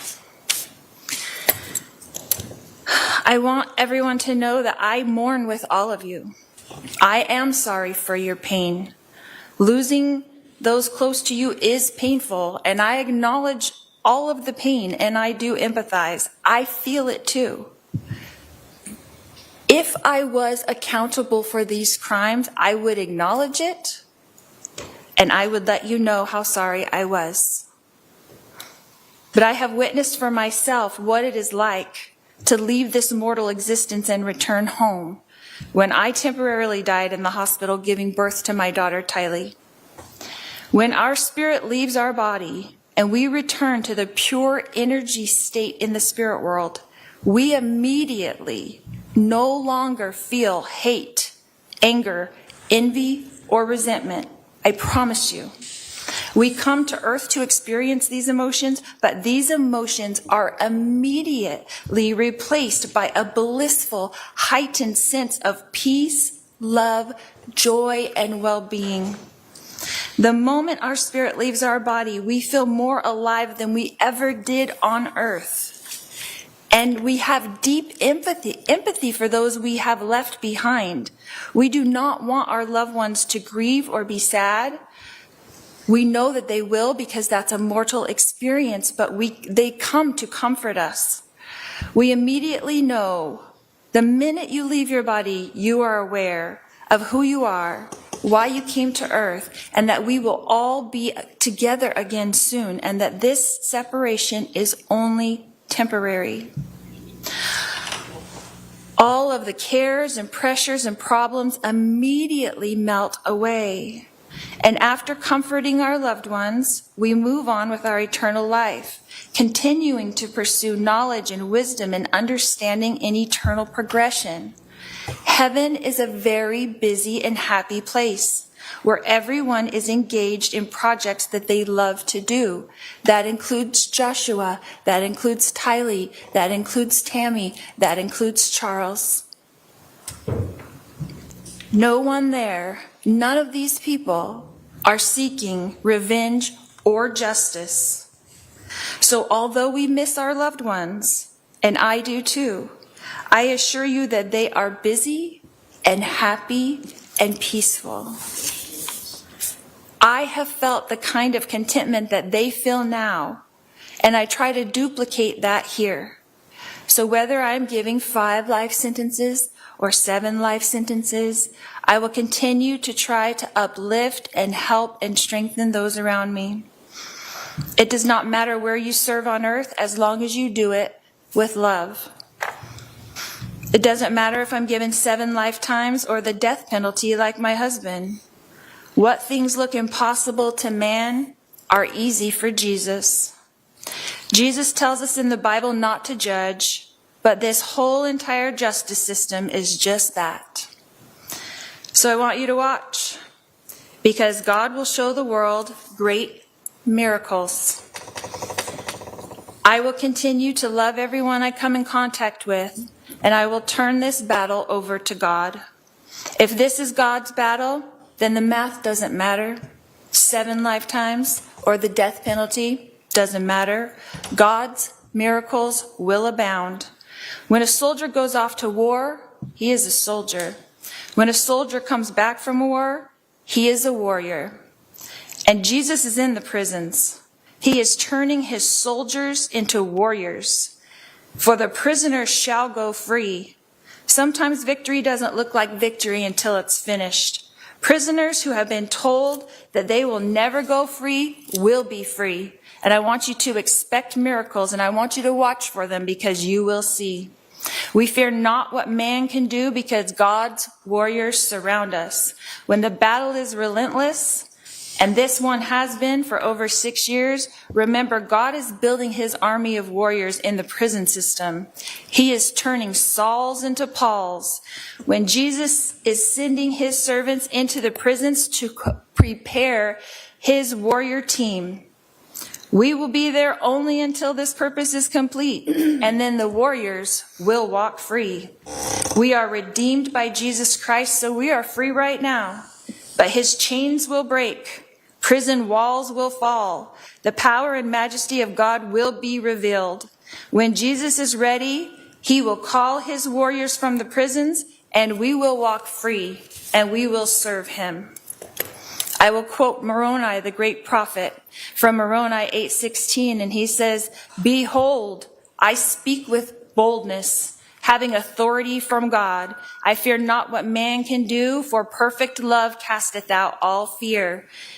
And in Ether, Moroni says, "And now, if I have no authority for these things, judge ye. For ye shall know that I have authority when ye shall see me, and we shall stand before God at the last day."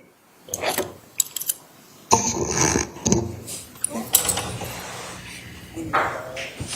you have anything else? No.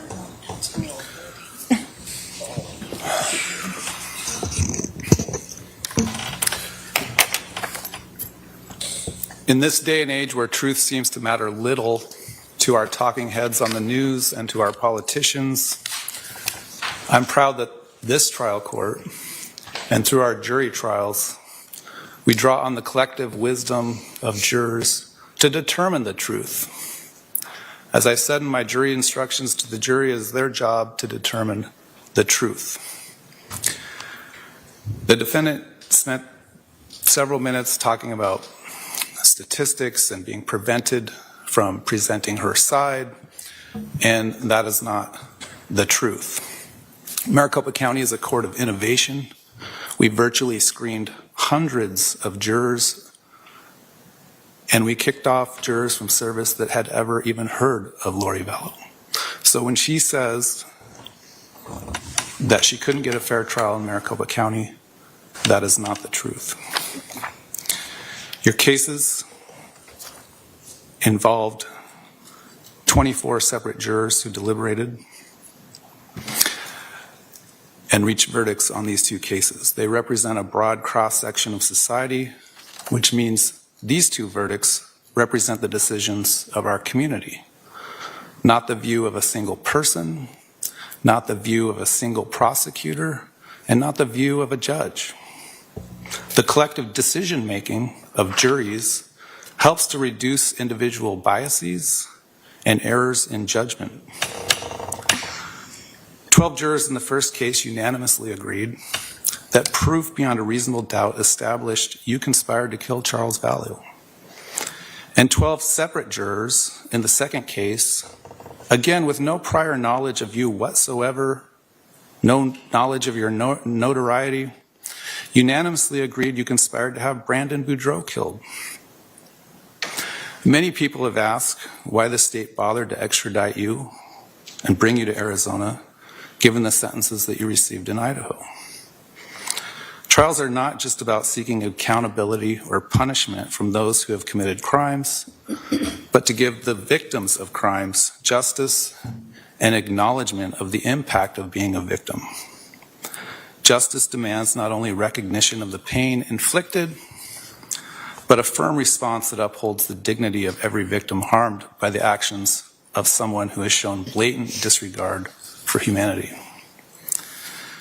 You've left a wake of destruction stretching from Louisiana, across Texas, Arizona, up to Idaho and back again.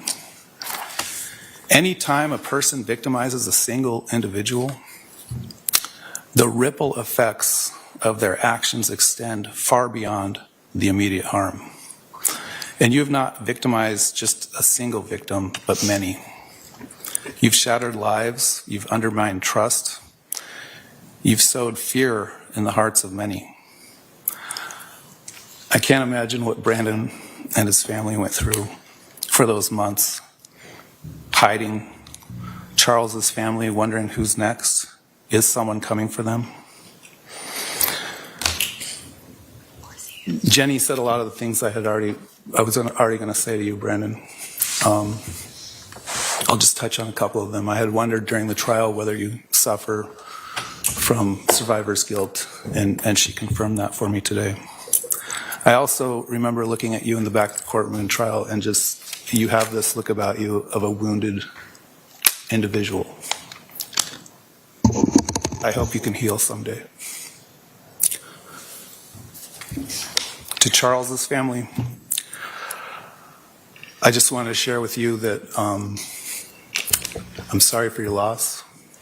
Charles seemed like a great all-around guy. One of the exhibits that was put up during the first trial, I noticed something. He and I share the same birthday. So I'll remember him on my birthday.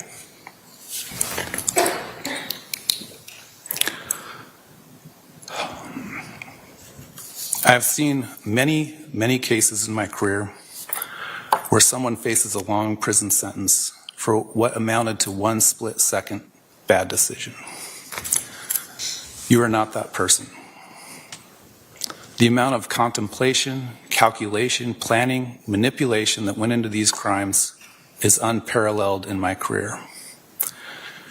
Your powers of manipulation are profoundly destructive, one that undermines trust, distorts truth, and can erode the very foundations of healthy relationships and society. The impact of your manipulation has been devastating, insidious, and far-reaching, and perhaps still unknown. One can't help but wonder if Alex died as a result of the extraordinary burdens that you placed upon him. No one will ever know.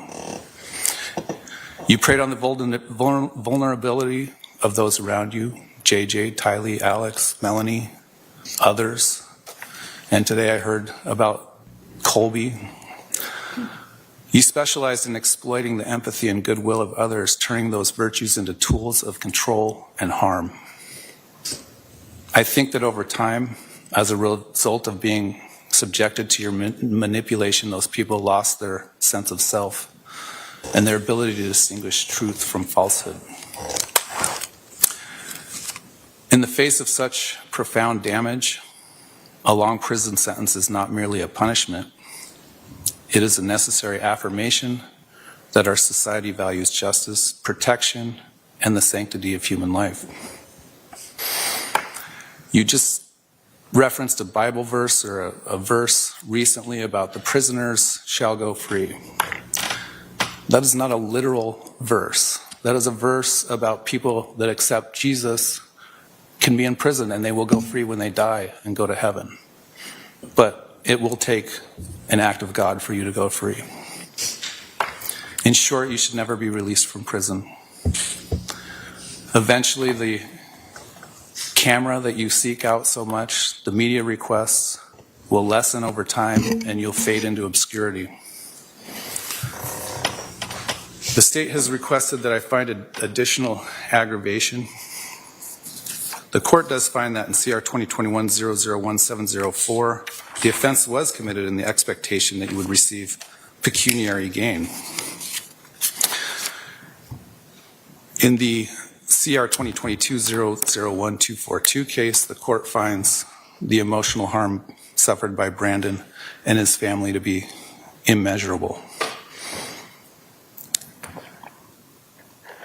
The sentences on those aggravating factors alone will be justified. The state also asked to find an aggravating factor of a prior felony conviction within 10 years of this offense. However, I'm hesitant to do that just because of the way that statute reads, that the offense had to be committed before the date of the offense on these two crimes, which it wasn't. So the court will decline to find that aggravating factor.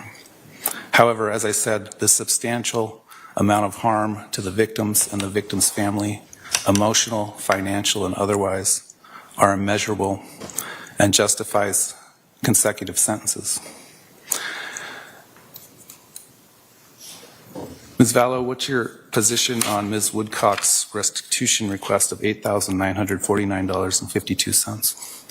I just received it from my advisory council, and I'd like to get a chance to look at it. So I know that the restitution from Brandon hasn't been turned in yet, so we'll look at that, and I can discuss it with my advisory council. Would you want to waive your appearance for a restitution hearing in the future and have your counsel handle that? I don't see why I couldn't appear by Zoom. I think my request would be just to leave, not waive her appearance at this time, but if there ends up being some restitution hearing, I can reach out to her and decide if she wants to be here for that. I'm not going to have her extradited from Idaho for a restitution hearing if she wants to appear, so that's my issue here. She may be able to appear virtually, I don't know. Because at this time, we don't have the restitution from Mr. Boudreaux, so. All right. I'm going to set a status conference regarding restitution as to Kay Woodcock. We'll set that in a few moments. If you agree to it prior to that date, we'll vacate it. If not, we'll have to talk about setting a restitution hearing. The court will also, at the request of Brandon Boudreaux, issue a lifetime injunction that prevents you from having any form of contact whatsoever with him for the rest of your life. The court will also issue an injunction on behalf of Susan Vallow, Kay Woodcock, and Jerry Vallow that likewise prohibits you from having any form of contact with them for the rest of your life. You'll be served with those injunctions later today. In each case, it's ordered that you pay a $9 victim compensation fund assessment, a $20 probation assessment, a $2 victims' rights enforcement assessment, and a $13 criminal penalty assessment. Although it's largely symbolic, the court's going to impose the maximum fine allowable for each case. It's ordered that you pay a $150,000 fine plus a 78% surcharge on each case. Those total fines on each case is $267,000. I know the law says that you can't financially benefit off your crimes, but in the event that somehow you did, those restitution amount or those fine amounts are out there that can be paid.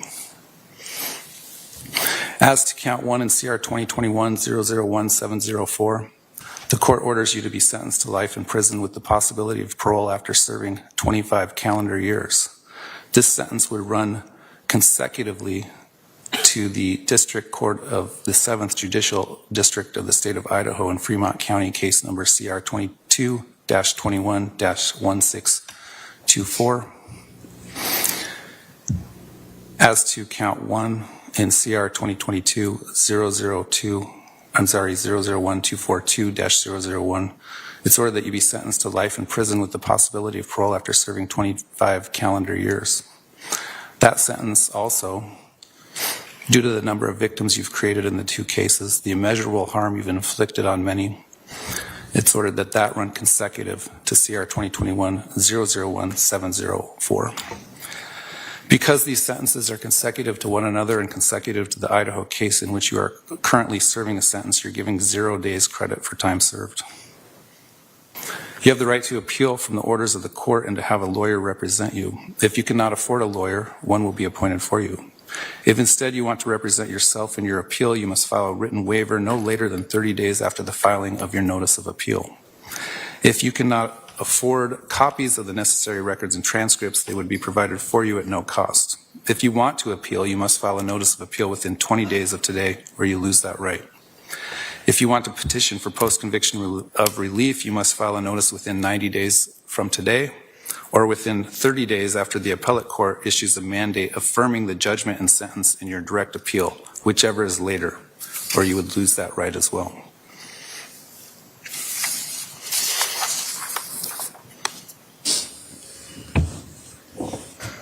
It's ordered remanding you to the Custody Department of Corrections effective today to carry out those sentences. We're at recess.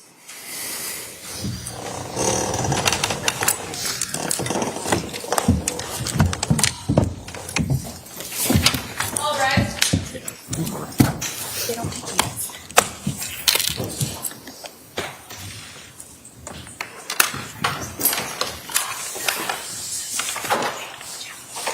Yeah, I'm looking at this item.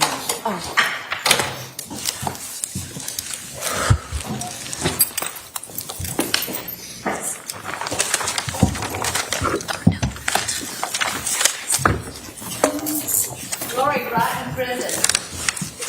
We can't do that. Let's go. Everyone out now.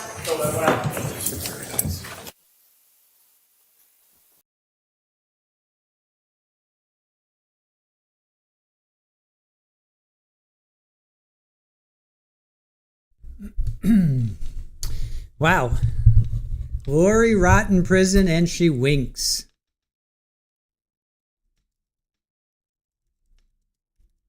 Wow. I'm pretty sure that was Kay. Lori rot in prison and then she winks. That was Kay. I'm pretty sure that was Kay. Pretty sure that was Kay. I think. I don't know. I think that was Kay, but then she winks. Of course she winks. I think that was Kay. I think that was Kay.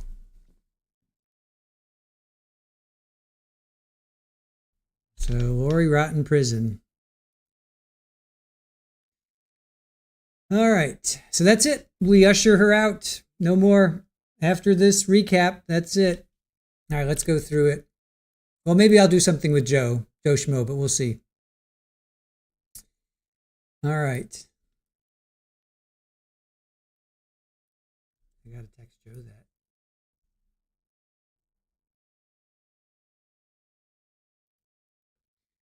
All right, so when we left, oh boy, it was Kay. We were in the middle of Kay's. So Kay Woodcock, she brings out a letter from JJ. I don't know if I can do this. Maybe we'll just leave it at that.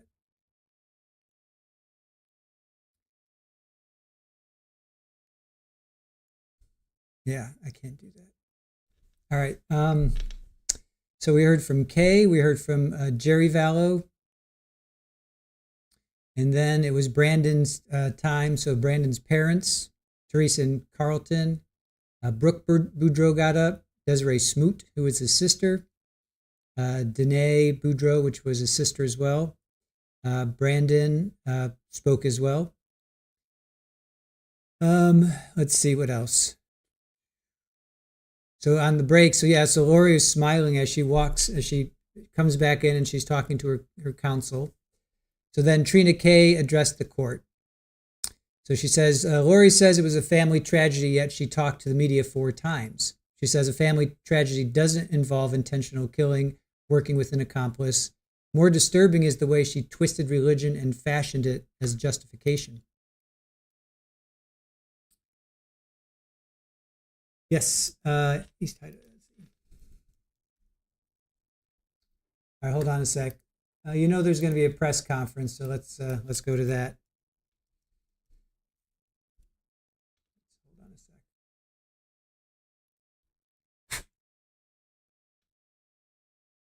Let's see if anybody's live for a press conference.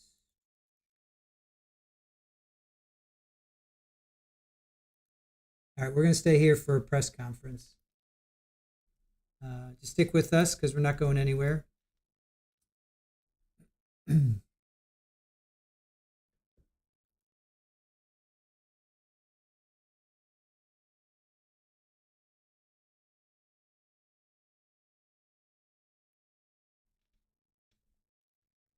if Joe has anything.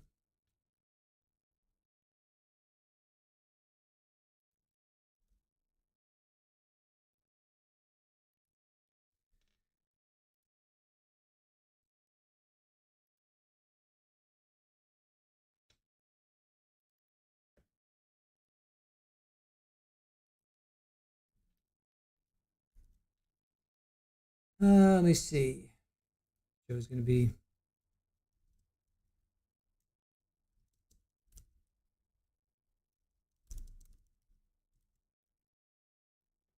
All right, so we're going to stick around. We're going to try and find a press conference for you guys, so just hang tight.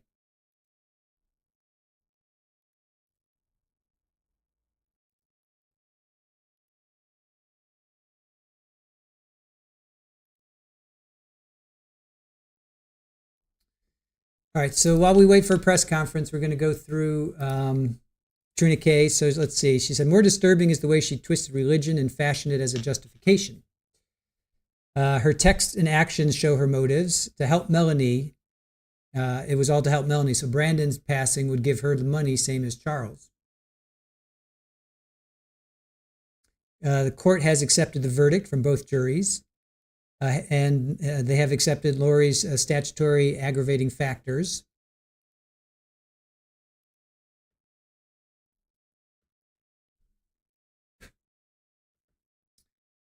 Yep, we're on Nate's. We're on East Idaho News.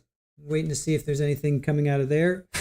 Sorry, I got cat fur in my mouse. Don't mean to blow in the mic there. If you guys see there's anything live anywhere else, we're watching. We're watching East Idaho News, and yeah, if you guys see anything else, just post it and let us know. Press conference coming up. All right, so we've got a couple different sources.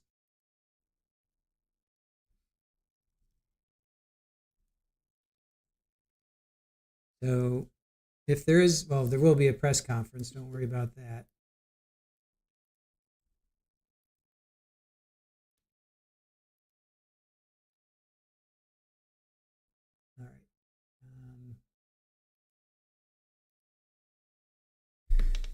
All right, so while we wait, let me go through. Okay, so let's see. The emotional harm is aggravating factor. Charles had 5 siblings. Then she gets into the text by Lori. Lori texted Charles's sons, right? Hi, boys. I have some very sad news for you. All right, here we go. All right, hold on, guys. We can come here.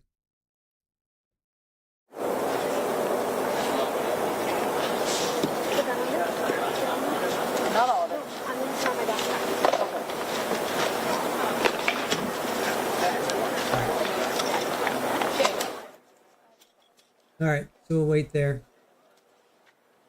Everyone's having a drink in the hallway of the courthouse, Trial Junkies United says. Right? Yeah, everyone's having a drink in the hallway.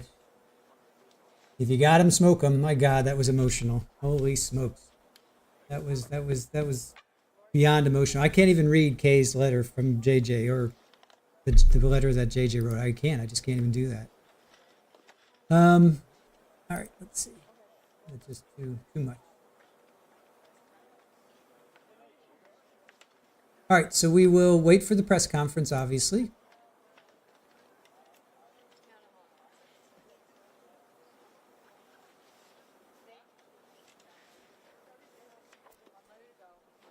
All right, so Lori texts Charles' son, hi, boys, I have very sad news for you. Your dad passed away yesterday. Just want you to know I love you, and so did your dad.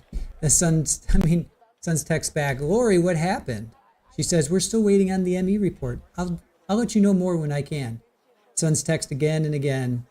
You can't just tell us our dad died and disappear. And then so then they text back, okay, Lori, it's been 3 days. You told us our dad passed away via text. Where is he now? Are there any funeral plans? We deserve answers. I mean, she is just so cold and callous. So cold and callous. Oh, here, let's check this guy out. Thumbs up. We good? Yeah, she FedExed his. Yeah. She FedExed his ashes. Yep. She FedExed his ashes. Can you believe that? She is just unbelievable. All right, then she gets up and just. I'm not going to give her the pleasure of reading what she wrote, but what she said, just a bunch of. Now she's into prisoner rights. Hey, it sucks in prison. Guess what? Don't do the crime, right? It sucks in prison. So it's not pretty. It sucks. So yeah, I'm not even going to go into what she said. I'm not going to give her that satisfaction or whatever. And the judge is like, do you have anything else to say? And she's like, nope. She is the type of person that you just want to do. You get down to the base level of just wanting to do something that you shouldn't, right? Like if you sat across from her during Thanksgiving, it probably wouldn't end well, right? She's just that kind of, just has that kind of attitude. So ultimately, he gave her 25 years. He gave her life in prison, but eligible for parole after 25 years for both, which is really weird because, well, I guess because she was the conspirator. She wasn't the trigger person. I guess that's what it was. What were her charges again? Wait, is Joe with us? Look for Joe Schmo. Joe's not with us, is he? Is Joe in our chat? Joe's not answering my text, so I know he's really busy. No, he's not. He's probably talking to all the family members. Oh, there's Nate. See Nate. Nate's there. Yeah, I'm sure. Oh, my messages are failing to go through to Joe. Let me try that.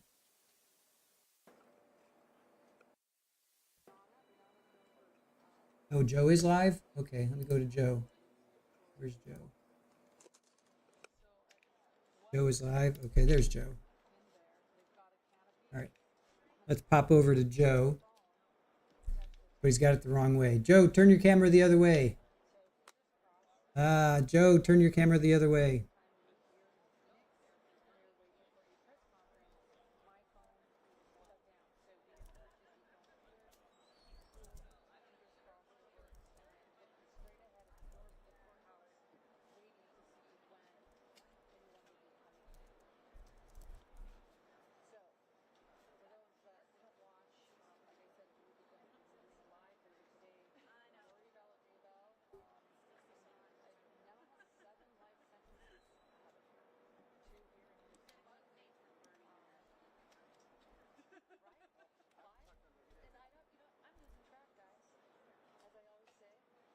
All right.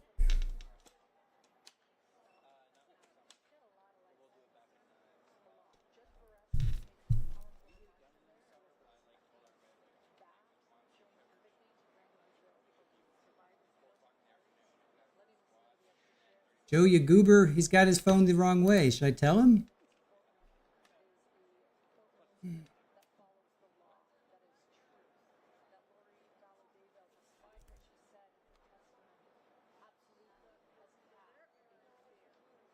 All right, you know what we can do? We'll do this. Here's what we can do. We'll show Joe's over here. Let me try this.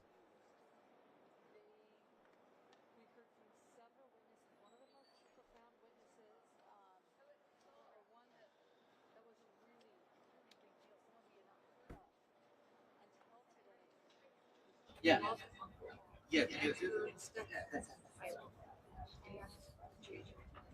All right, we'll give Joe some love.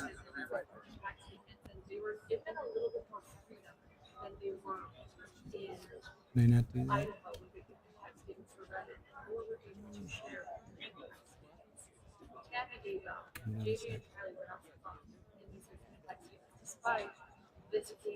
All right, so Joe's in the.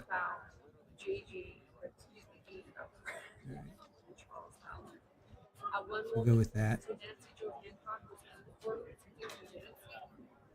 Because of course Lori also gave girls, which was, but Nancy Jo Hancock was there. She was a witness for Charles Vallow's trial and she actually stood up. So Nancy Jo Hancock was in the courtroom for things we didn't see. Because of course Lori also stood and gave girls, which was appalling. But Nancy Jo Hancock was there. Listen in. She was a witness for Charles Vallow's trial and court. She She actually stood up after Lori started talking for a while. She stood up and she walked out of the courtroom. We made eye contact as she did so. I was at the aisle. And I could tell it was because of what Lori Bring an ice chest to put your gear on. And I sensed this was a statement. Oh, yeah, you're right. And I believe it was. I have not confirmed this with her, but then when Lori finished and concluded, And I gotta think condensation was brewing. Water. During Lori's statement, Woodcock looked aghast, rolling her eyes at times, as did Kresha, as did Todd. When Lori was discussing prison time and what that looked like on jail time, Todd Trahan looked like, what do you expect? That looked like, yeah, that's what it's like. Vicky Hoban and her husband, Jim, are in the courtroom, as is Julie Brooks, Vicky's daughter, who knew all of the victims. Wow. She is also there. So many people there. Janine Hansen. Oh, here's Rex Connor. He was in there. Summer Shiflett was in the courtroom. There's Rex, Lori's uncle. Megan Connor, also in the courtroom. That's right there. That's Tosh, a juror we interviewed, wearing a hidden true crime non-chalk sweatshirt, actually. Many people here today to see this. Well, she just said Tosh was there. Did you guys hear that? The final sentence. She said Tosh was there. Although Brianna will be having an interview with her. What is this thing? When is Brianna's interview? Oh, it came out last night. It's already been out. So yeah, so she'll come on our show Monday. Yeah. The very, very last time we ever aired. And as Judge Rescue stated, while she has been requesting several interviews, and her love for the Judge Rescue statement, having fear of these and kind of, I don't know the Kirby's, but into obscurity. Fade into that particular I don't know if we're working right now. Help me out. Their life behind bars. He corrected her on some scriptures. He said, being that prisoners go free doesn't mean you're going to go free. It means that once you die, you will be free. So you will spend your entire fatal damage. Melanie Vallow and Jerry Vallow are here. Jerry Vallow is Lori's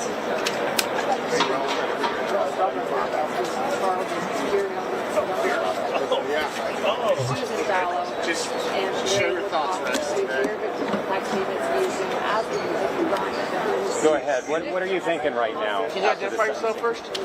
Yeah, I'm Rex Connor. I'm Tylee and JJ's great uncle, because I'm Lori Vallow's uncle. I like being associated with Tylee and JJ, as you can imagine, more than with Lori. And sitting through the sentencing, it's the end of a chapter of this. And boy, what a relief. It was hard to stay in there when Lori was going to speak, because we all know what comes out of her mouth when she speaks, and that's just hard to sit through after such an emotional time with the victim impact statements. I'll tell you, I've gone to church all my life, and I counted up once. I've been in over 12,000 hours of church, and I have never heard a sermon better than JJ's dad, Todd Trahan, today in the victim impact statements. That was the best sermon I've ever heard. So whether you're religious or not, I recommend that few minutes of his impact statement to you. That was beautiful. And so those moments like that are what makes all of this worth it. Makes it worth it to come to this emotionally terrible sentencing. you get a few moments like that make it worth it, and to see the reason. Everyone asks, why do you have to do more trials? She already has life sentences. But to see the victim impact statements and all the people that are helped by that has made it worth it. So I was glad to be here to support those people. I love being here for Kay and her family, for Brandon and his family, for my family. It's worth it for that, but tough to go through. Can I answer any questions? Yeah, it seemed like Lori was once again a bit defiant. So just talk to me about, you were pretty close to her in the gallery. Well, I've adopted my youngest daughter's philosophy here. My youngest daughter was Lori's nanny, or Tiny and JJ's nanny. And when I asked her about, following the case, if she wanted to know more to talk about, I said, Dad, my expectations of Lori are so low, I'm just not putting any energy into it. And so my expectations of Lori today were so low, I was just, I cringe when she opens her mouth and we all have to hear it. But my expectations were low and they were met. What did you think of the judge's comments afterwards to her when he spoke directly to her about fading away into obscurity and also sort of correcting her on the law? Any thoughts on the judge's remarks? Yeah, I want to watch them again because I was enjoying them so much. I may have missed them because I was enjoying the last thing he said. I think they were so appropriate for her, and I appreciate the work he did all through the trial, the patience of the man when he had to put up with all that. I just appreciate it. What's next for your family?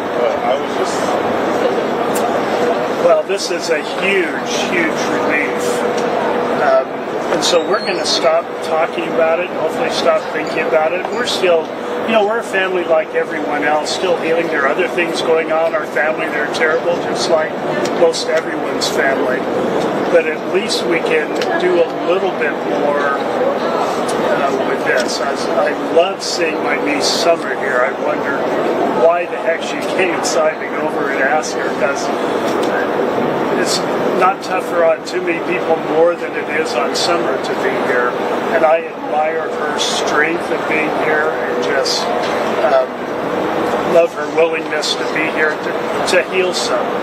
And those are parts of the family we all need to heal inside our family. And so there's going to be a lot more of that going on. Can you spell your name for us, please? Rex, R-E-X, Connor, C-O-N-N-E-R. Yes, I know Alex and I look alike, okay? But he is alive and not part of a ridiculous cult. It was a family joke and kind of fun. But I'm Alex's uncle also, and I recognize there's a resemblance. Thanks for your time. Thank you, Rex.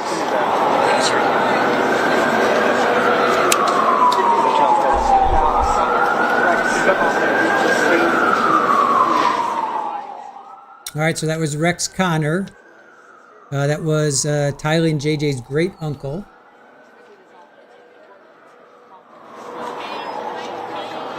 Thank you for the gifted memberships, you guys. Dial up. All right, Drunky the Bear.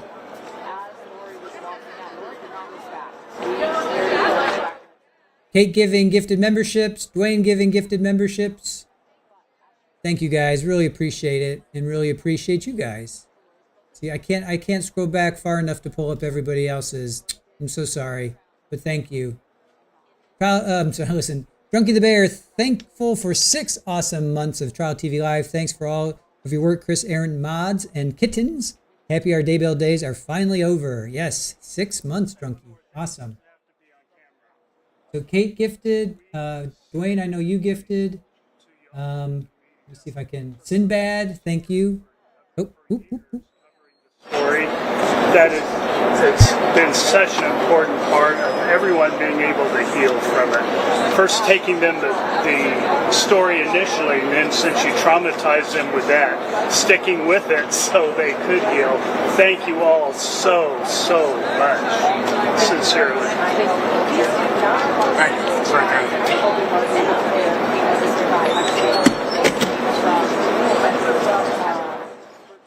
All right, well, he came back. He came back hot.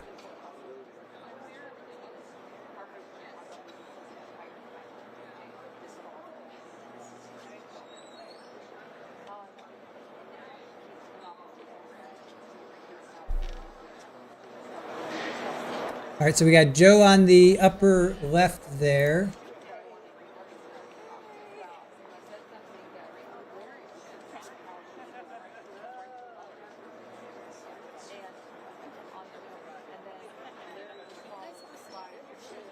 If you guys aren't subscribed, go over to Joe.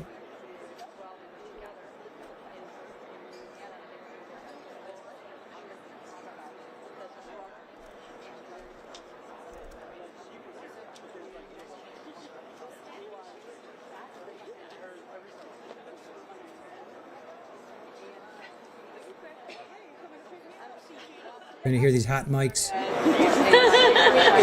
listen to that.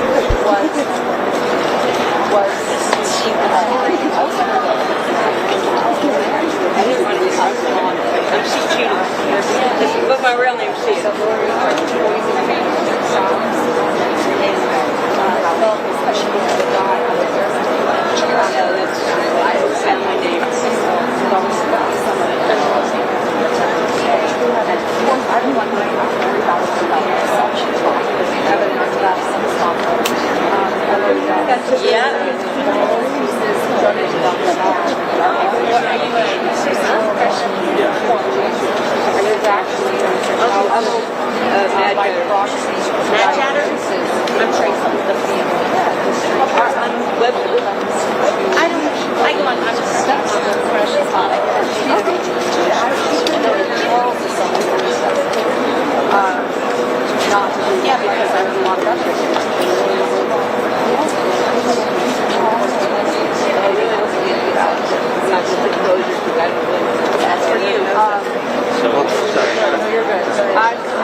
I thought we could hear some stuff. Looks like Joe's having some buffering issues there. Wonder if the heat's getting to him. Hang in there, Joe. Hang in there.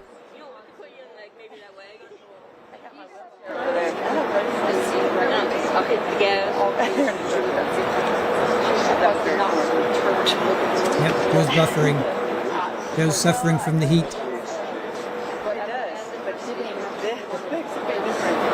They're just all still spilling off. Well, because is it like loud condensed from the voice into that little room? But we're all like, they've often talked about the thank her. The sound, talked about it lots of words. I didn't have to do that. Later I mean, afterwards, by the judge, they don't know. I mean, I'm just picking up and put down. And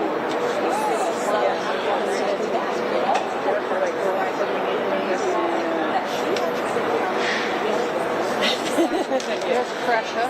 Kresha, can I turn this on you? And just tell you, say you did a wonderful job. You don't have to say anything if you don't want it. You don't need to say anything. Well, I'll keep it off. No, it's fine. I'll keep it off. Kresha, you did a wonderful job. They know pretty much. You did a wonderful job, Kresha. I'm getting out of the way. Thank you. I'm really proud of my brother. And mom, I'm really proud of my mom. She was like ready to go, and Trina was like, and I was like, Mom, she's coming. Aunt Vicky said, rotten jail. Rotten jail, yeah. Rotten hell? Rotten jail. It's not.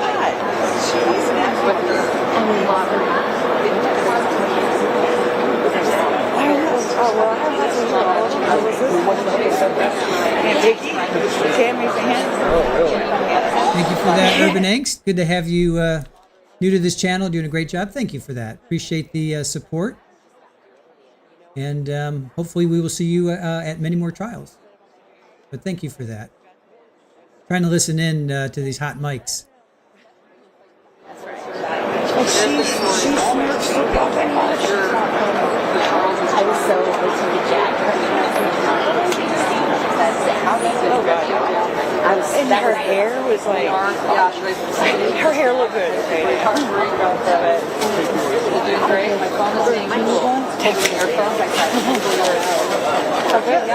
It's dry here, okay? So like we got here yesterday, my throat was like, did you get something? I know, I'm so exhausted.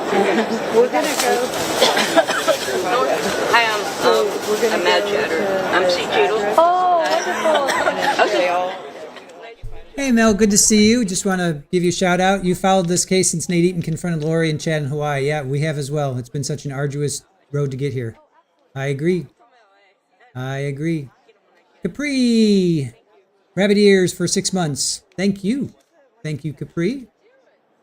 Yes, I live for the hot mic moments too. All right, let's get back to it.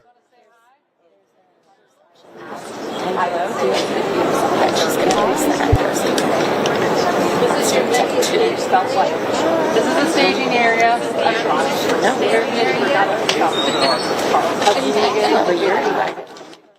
Yes, Gretchen saying for new folks, be sure to note about planned streams tomorrow and beginning next week so they come back. So tomorrow is Saturday here in the United States. I'm not sure other parts of the country or the world. Anyway, yeah, so tomorrow we're going to pick up, we're covering Washington versus Ali and Ali. We were kind of off yesterday. We did the ego takes the stand, which is this new series that we've developed. So they were doing jury instructions yesterday, and they were just kind of hashing them out. So instead of doing that, we weren't sure that they were going to stream that first and foremost. So anyway, they did. We're going to stream that tomorrow, which is Saturday. So if you're looking for something to do Saturday afternoon, we're going to do it noon Eastern until 5 or 6, however long it takes. And then Monday, we pick back up with Washington versus Ali and Ali. It's going to be closing arguments and then verdict watch. And then before that, I want to do a Raul Valley because there have been new developments, but it's been. Oh wait, here comes some people. Anyway, join us Saturday and Monday. Let me pull this down.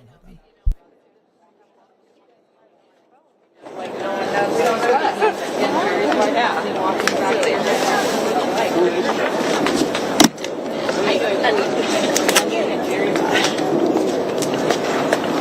Something you want to say?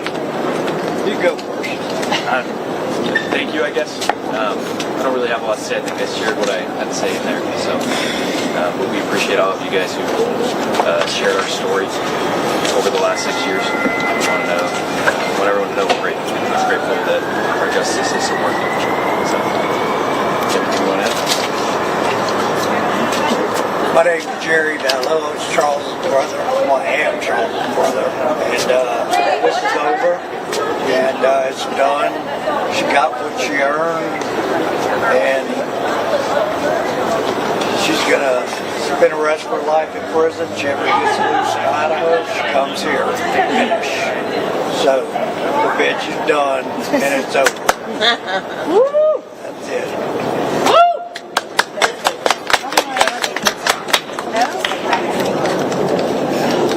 We're going to eat.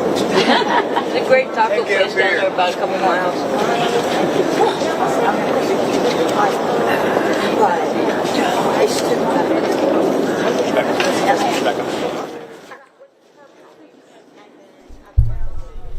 All right, so that was Brandon. He didn't say much because he said I've already said what I needed to say in court. And then Jerry came out, Charles's brother, and the bitch is done. Watching you guys. Oh, Okay. And I just need to get up really quickly. I'm going live right now. I'm leaving too anyway. Were you able to get a? Yeah, I did. Okay, perfect. Thank you. So nice to meet you.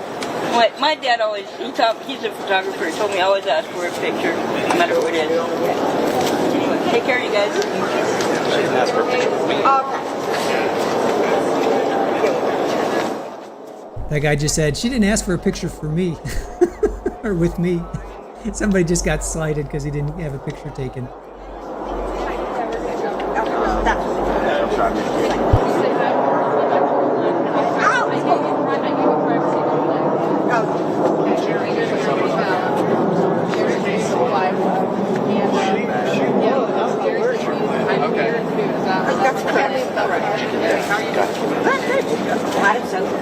He's right there.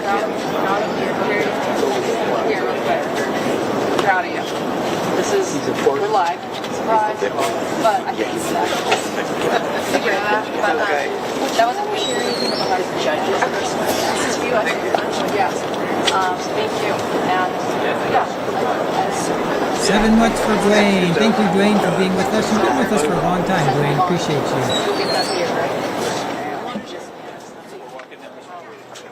Yeah, is that Warren? Hidden True Crime? Right, Jerry? Yeah.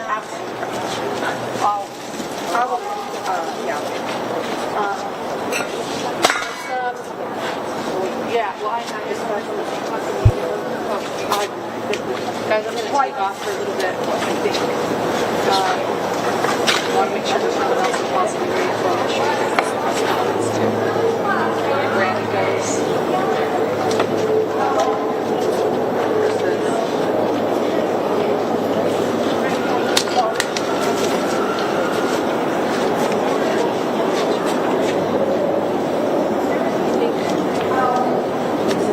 That is Jerry's dog. Right there.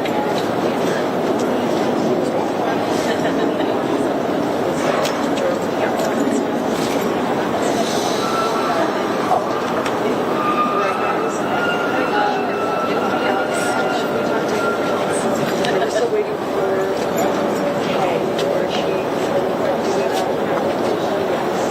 she is. Okay. 11 still. She's still in there. Okay, allegedly. So allegedly, we're back on. We'll wait for a little bit longer. We'll just hang out, guys, here. See what you do. We don't know. I haven't to be able to after stand-up, so I get back to the stand-up.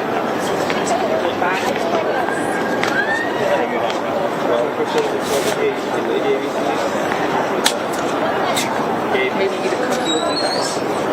Like I said, Julie Brooks makes the best cookies.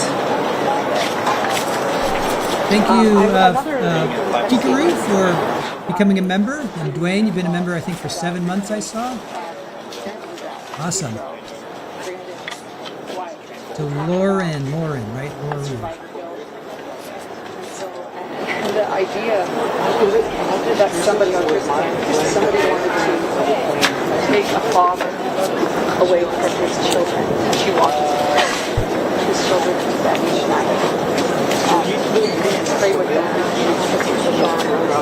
and support them and how heartbreaking it is for his children not to have their father. Brandon Boudreaux's sisters also spoke. His new sisters who love him. Also spoke. And he also spoke to talk about the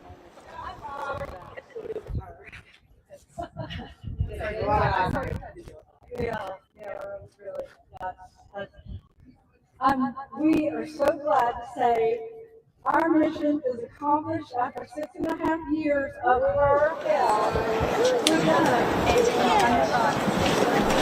It looks like Joe's a little ahead of us. Okay, here comes Kay. Joe's a little ahead of us. Here's Kay. We are so glad to say our mission is accomplished after 6.5 years of her hell. We're done. And I never have to see her again, talk to her again. She can never call me. And I will be calling her. And God bless Charles and JJ and Tylee and Tammy. And I thank Lori for being such a stupid criminal. And Chad. Her and Chad. Stupid criminals. What do you think of her impact statement today? Before, I mean, it obviously didn't address much. Like the interview last night, it was just regurgitated from her interviews before. That's all she does, just regurgitation. And I'm like, I wasn't going to watch it, and I'm like, that's short. So I did, and I'm like, yeah, that's exactly what I thought she'd say. What do you think of the judge's statement to her? I love Judge Vareski, and I think he did great. And I don't think we could have had a better judge. And he's a better man than a lot of people putting up with her like he did. I'd have had to heard her earlier, way before he said anything. But anyway, that's why I'm not a judge. Kay, do you think she'll ever take responsibility for what she's done? No, never. She will never. And they say never say never, but I'm saying never. She won't. She will not. And even if she did, what is the truth? Does she even know it? Or she would fabricate it and guess her way? I don't know. It really doesn't matter. That's not anything I think about or talk about or care about. But I really don't have a lot to say, guys. We've got some things to do. But this is my son, Todd Trahan. This is JJ's biological dad. And he just wanted to say something real quick. 7 life sentences. It's a number of completion. She got what she wanted. I'm going to see him again one day. Thank y'all. All right, guys. Thank y'all. They don't have jobs. Thank you for your time. Thank you, Kay. As Rex Connor said, Lori's uncle, if you want to hear his beautiful sermon, listen to Todd taking the time to say that. It's a beautiful moment. There they are, by the way. There, talking to Megan Hughes, she's a moderator on the channel. That's Janine Hansen up there. The Woodcock dear friend from Rexburg. Over there, that's Keegan. Over here is Victoria. She was a juror. That's Trista.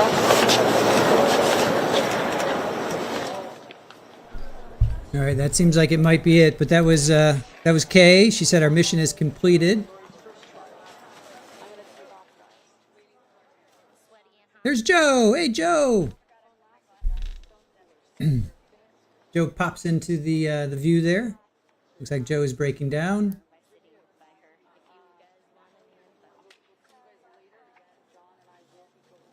All right. Looks like they're At today's victim impact statement, including what Lori, she's a great doctor. Subscribe for notifications.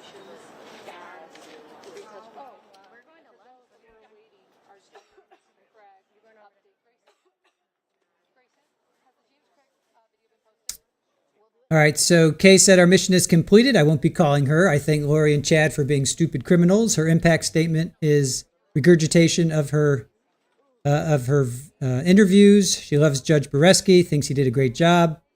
He's a better man than a lot of people putting up with her. They never say never, but she will never take responsibility. What is the truth? Does she even know what that is? And then Todd got up there. That's her son, JJ's bio dad. And he says, well, 7 life sentences is a life of completion. She got what she wanted. Very profound. For trial, you will have the playlist, full playlist in an hour and a half. So you can go check that out. I want one of these pins. Where are those? Somebody gave it to us. Oh. Can you send me the details on that phone call? Yes, I will. I'll send it to you. It's just on Amazon. Here, can you see it? Lauren, I talked to Summer a lot today. I told Grayson. So we're leaving, but like, I got a lot today from Summer. I even took a picture. I noticed she likes you. She Her came and over. I talked a lot. And she even came to me after and she said, thank you for being so kind to me. And then, Yeah, and then I noticed she was very open to me asking anything because she knew I was kind to her. Yeah. I got a lot, but we're leaving. So she said she'll call me. So. Okay, yeah. So Yeah. see you. You too. I'm always too pinchy. I'm going to let these guys get out of the way first. Yeah, Mallory, we just heard from from Kay and her son, Todd. Rex Connor, who was Tylee and JJ's great uncle, and Brandon didn't really speak, and Jerry, they spoke very briefly. Yeah, just rewind it a little bit. Kate spoke. I mean, everybody's kind of emotionally done, but I'm going to just check in what these guys are saying. Yeah, is that what everyone's doing? Let's talk. Okay. Here, come under Bye. the... I'm leaving. See you. Yeah, that's the plan. Yeah. There it is. Then I haven't even looked because my phone's Just been... like that. Yeah, that's what Tony texted me. So she says, Okay. we'll see you just a little bit. I gotta Okay, go yeah. change clothes. So go change, yeah, we're gonna go change too and make some schedules. I have to go fly with John at some point. I just have to decide when. Prosecutor? So. So what about... Okay, all right. Okay, you have a ride and everything? You Yeah, Megan? Megan.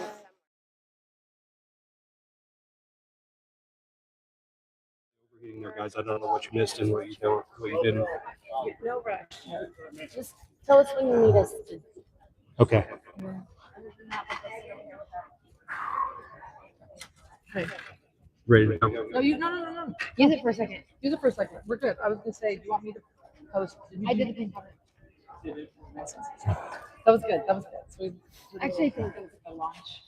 That was a good launch. A super good launch. If I do say so myself, the canopy was a good idea. Was that your idea? Yeah, I bought it. We put it up this morning. You bought it? Yeah, 5 o'clock in the morning. If I had known you bought it, I would have thanked you. That's okay. Sorry. I mean, I did throw your name out there, but like, I didn't know that you bought this. Way to go. I'm gonna go say bye to Trace. Okay. Here, hold that. Joe. Okay. Take your time. We're like kind of discombobulated. Right. Hang out with our phones. Okay, guys, are we still live? Yeah. It looks like we're still live. Oh, am I still live? No, me. It looks like I'm still live. Oh yeah, when your phone goes out, that happens. Still go live. I can't tell. Are we still live? Oh, yeah, we are still live. I got a yes in chat. So you might have to go into your computer to stop because. Well, there's still the X button at the top, so I can turn it off. But I still wanted to talk to him, but I don't know how long I have. Yeah. Okay. Yeah. I'm gonna go see that. Oh, okay. Oh, thank you.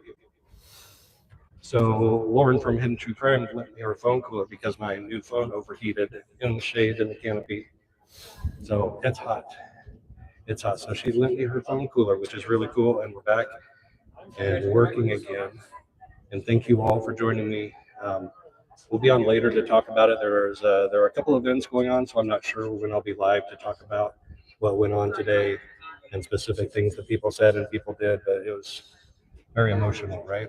It's a very emotional hearing that ended whack. That's to hear her impact statement last was kind of mind-numbing to me. Well, pretty much everything she says is mind-numbing, but she took it up a whole nother level. So does anybody have any last-minute questions before I dip out?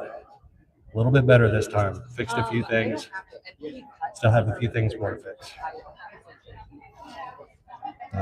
So thanks everybody for watching, whoever's watching, because I know this, you have other places that you can watch this, what was going on, better camera angles, better microphones. But I'm getting a little better every time and building more confidence every time.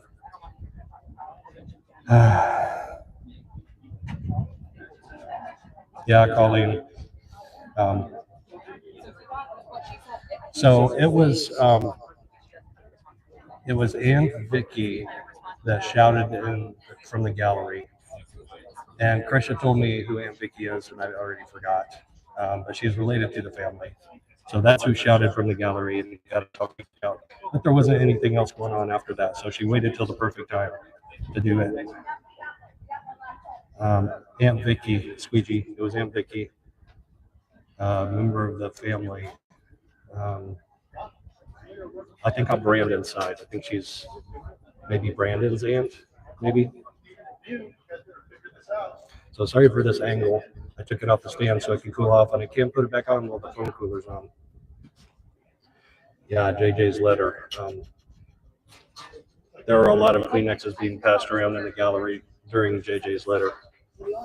And then Kay topped it off by pointing and yelling at Lori and sobbing on her way back to her seat, which didn't help anybody or the crying any. Tammy Daybell. Oh, that's right. That's right. That's right. Thank you. That's what Kresha said. So Tammy Daybell's aunt was in the gallery. She's the one. Okay. Kresha told me that, but it like went in one ear and not the other. Available Wi-Fi network? No, go away. Available Wi-Fi network. All right, I'm going to go cool off. I'm going to end this live, and we'll be back to talk about it later. And I'll go give Lauren from Hidden True Crime her phone cooler back, and then I'm going to go buy one of my own. So everybody have a good rest of your day, and we'll catch you later.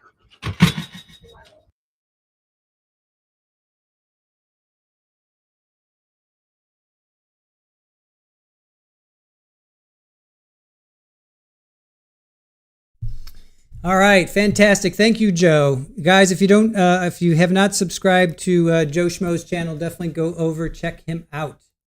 Joe is a fantastic, wonderful individual. Here's Joe Schmo.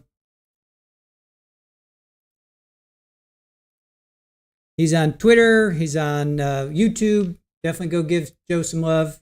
He's got 3.39 thousand subscribers. If you don't know who Joe is, go check him out.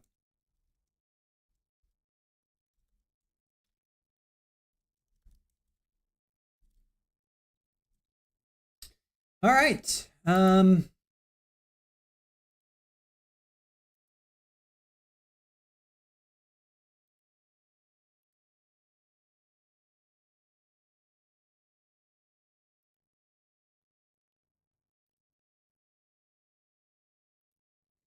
All right, let's get to, I guess that's pretty much it, you guys. That's it for us for today. What do you guys think? Here you go. Go subscribe. Joe Schmo, Inside the Courtroom. Justice Obsessed. It's 102 out currently with Pearson. It's toasty. Yeah. Every time Joe's been out there, he was out there in April, right? He was out there in June. I mean, the man is doing fantastic work, and I want to say I pity him because he is just in the heat, bringing that to us. So definitely go and give him some love. He's over at Joe Schmo, Joe Schmo 88. Here's his Joe Schmo 88. 3.39 thousand. So I think he was at 1,000 when Charles's trial came. I think he was either getting to 1,000 or at 1,000. I forget now. Anyway, he's doing really good work. So definitely go help him out there. Mel, you're only on YouTube, and that's enough for you. Yeah, I hear you. It's funny, whenever Aaron and I sit down, like last night, we ended, I think, around 7 or so. And I was like, I want to watch something. I don't want it to be trial related. Let's just watch something stupid. So what do? We ended up watching like Psychopaths or something. And then we ended up back on YouTube. It's funny. As much as I'm like, I don't want to like watch YouTube. Let's watch something else. We always end up back on YouTube. So, all right. Yeah, Mel Stiller, thank you. Yes, it's around 1,000 degrees. I told him go jump in a cool pool with a cold beverage. Go grab yourself a nice cold beverage in a cool pool. All right, you guys, that's about it. I think that's it for us for today. So tomorrow, so this is Friday, right? So woohoo, we get an early day for us. And thank you for watching. Tomorrow is Saturday. We're going to do yesterday's jury instructions in Washington versus Ali and Ali. So if you're familiar with that trial and you want to, catch up, that is what we do here at Trial TV Live. We want to be a repository for trials, right? We want to just capture these trials so that anybody can watch them either currently, live or, down the road. So we don't want to miss anything. We don't want to, and we don't like to talk over. So we usually just let it play. We come in on the breaks and that's it. So we want to just give you a nice clean stream so you can listen to the data and come to your own conclusions.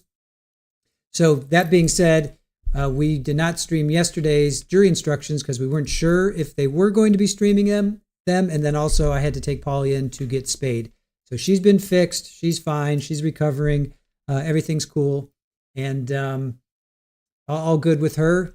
And okay, so tomorrow, jury instructions for Washington versus Ali and Ali. Monday will be, we pick up on the trial again. So it's going to be closing arguments, actual jury instructions, and then verdict. Judge said that they're probably going to get to start deliberating around 4 o'clock their time, 3 or 4 o'clock their time. So they may have time. They'll definitely have time to pick a 4-person because I think they go to 4:30. But that may be just about it. They're going to have I think a half-hour lunch break. They ordered lunch for them. So they're going to do that. And then I want to do something before that. I want to do Raul Valley because there's been a jury. A juror has given a couple interviews. His defense attorney spoke. Kevin Smith spoke, I should say. And Jimmy McGrath's father spoke. And then they've got new charges against him. So I want to cover that before it gets too far down the road. Carlos Dominguez, we did. There was a hearing yesterday to see whether or not they should have a new trial, and yes, they did. Both defense and the state said yes, there is going to be a new trial for Carlos Dominguez. That's coming up in January. Next August is right around the corner, you guys. We were going to do Stefan Stearns, but he took the plea. So August, right now we have Houston Danker, who was Karina Cooper's lover that shot husband. That's August 12th. Donna Adelson is scheduled to start August 19th. We definitely will be covering her. Sean Higgins out of New Jersey. That's the guy who hit the Boudreaux brothers, the hockey players, Johnny Hockey. They were at their sister's wedding the night before. They're out drinking. They're riding their they're riding their pedal bikes. And Sean Higgins was driving around drinking all day, and he runs into them and kills them. So that's the 21st. That's going to be Donna and Sean are starting at the same time. That's going to be tough. Actually, I don't know if Sean actually starts or if that's a pretrial. We'll have to catch up on that. And then Oscar Solis, you guys remember him? That's August 22nd. He's the guy. He's a gang member. He came down, I think, from Illinois to Florida, Tampa area. And the guy, I think Keith was his name. He's a DoorDash delivery guy.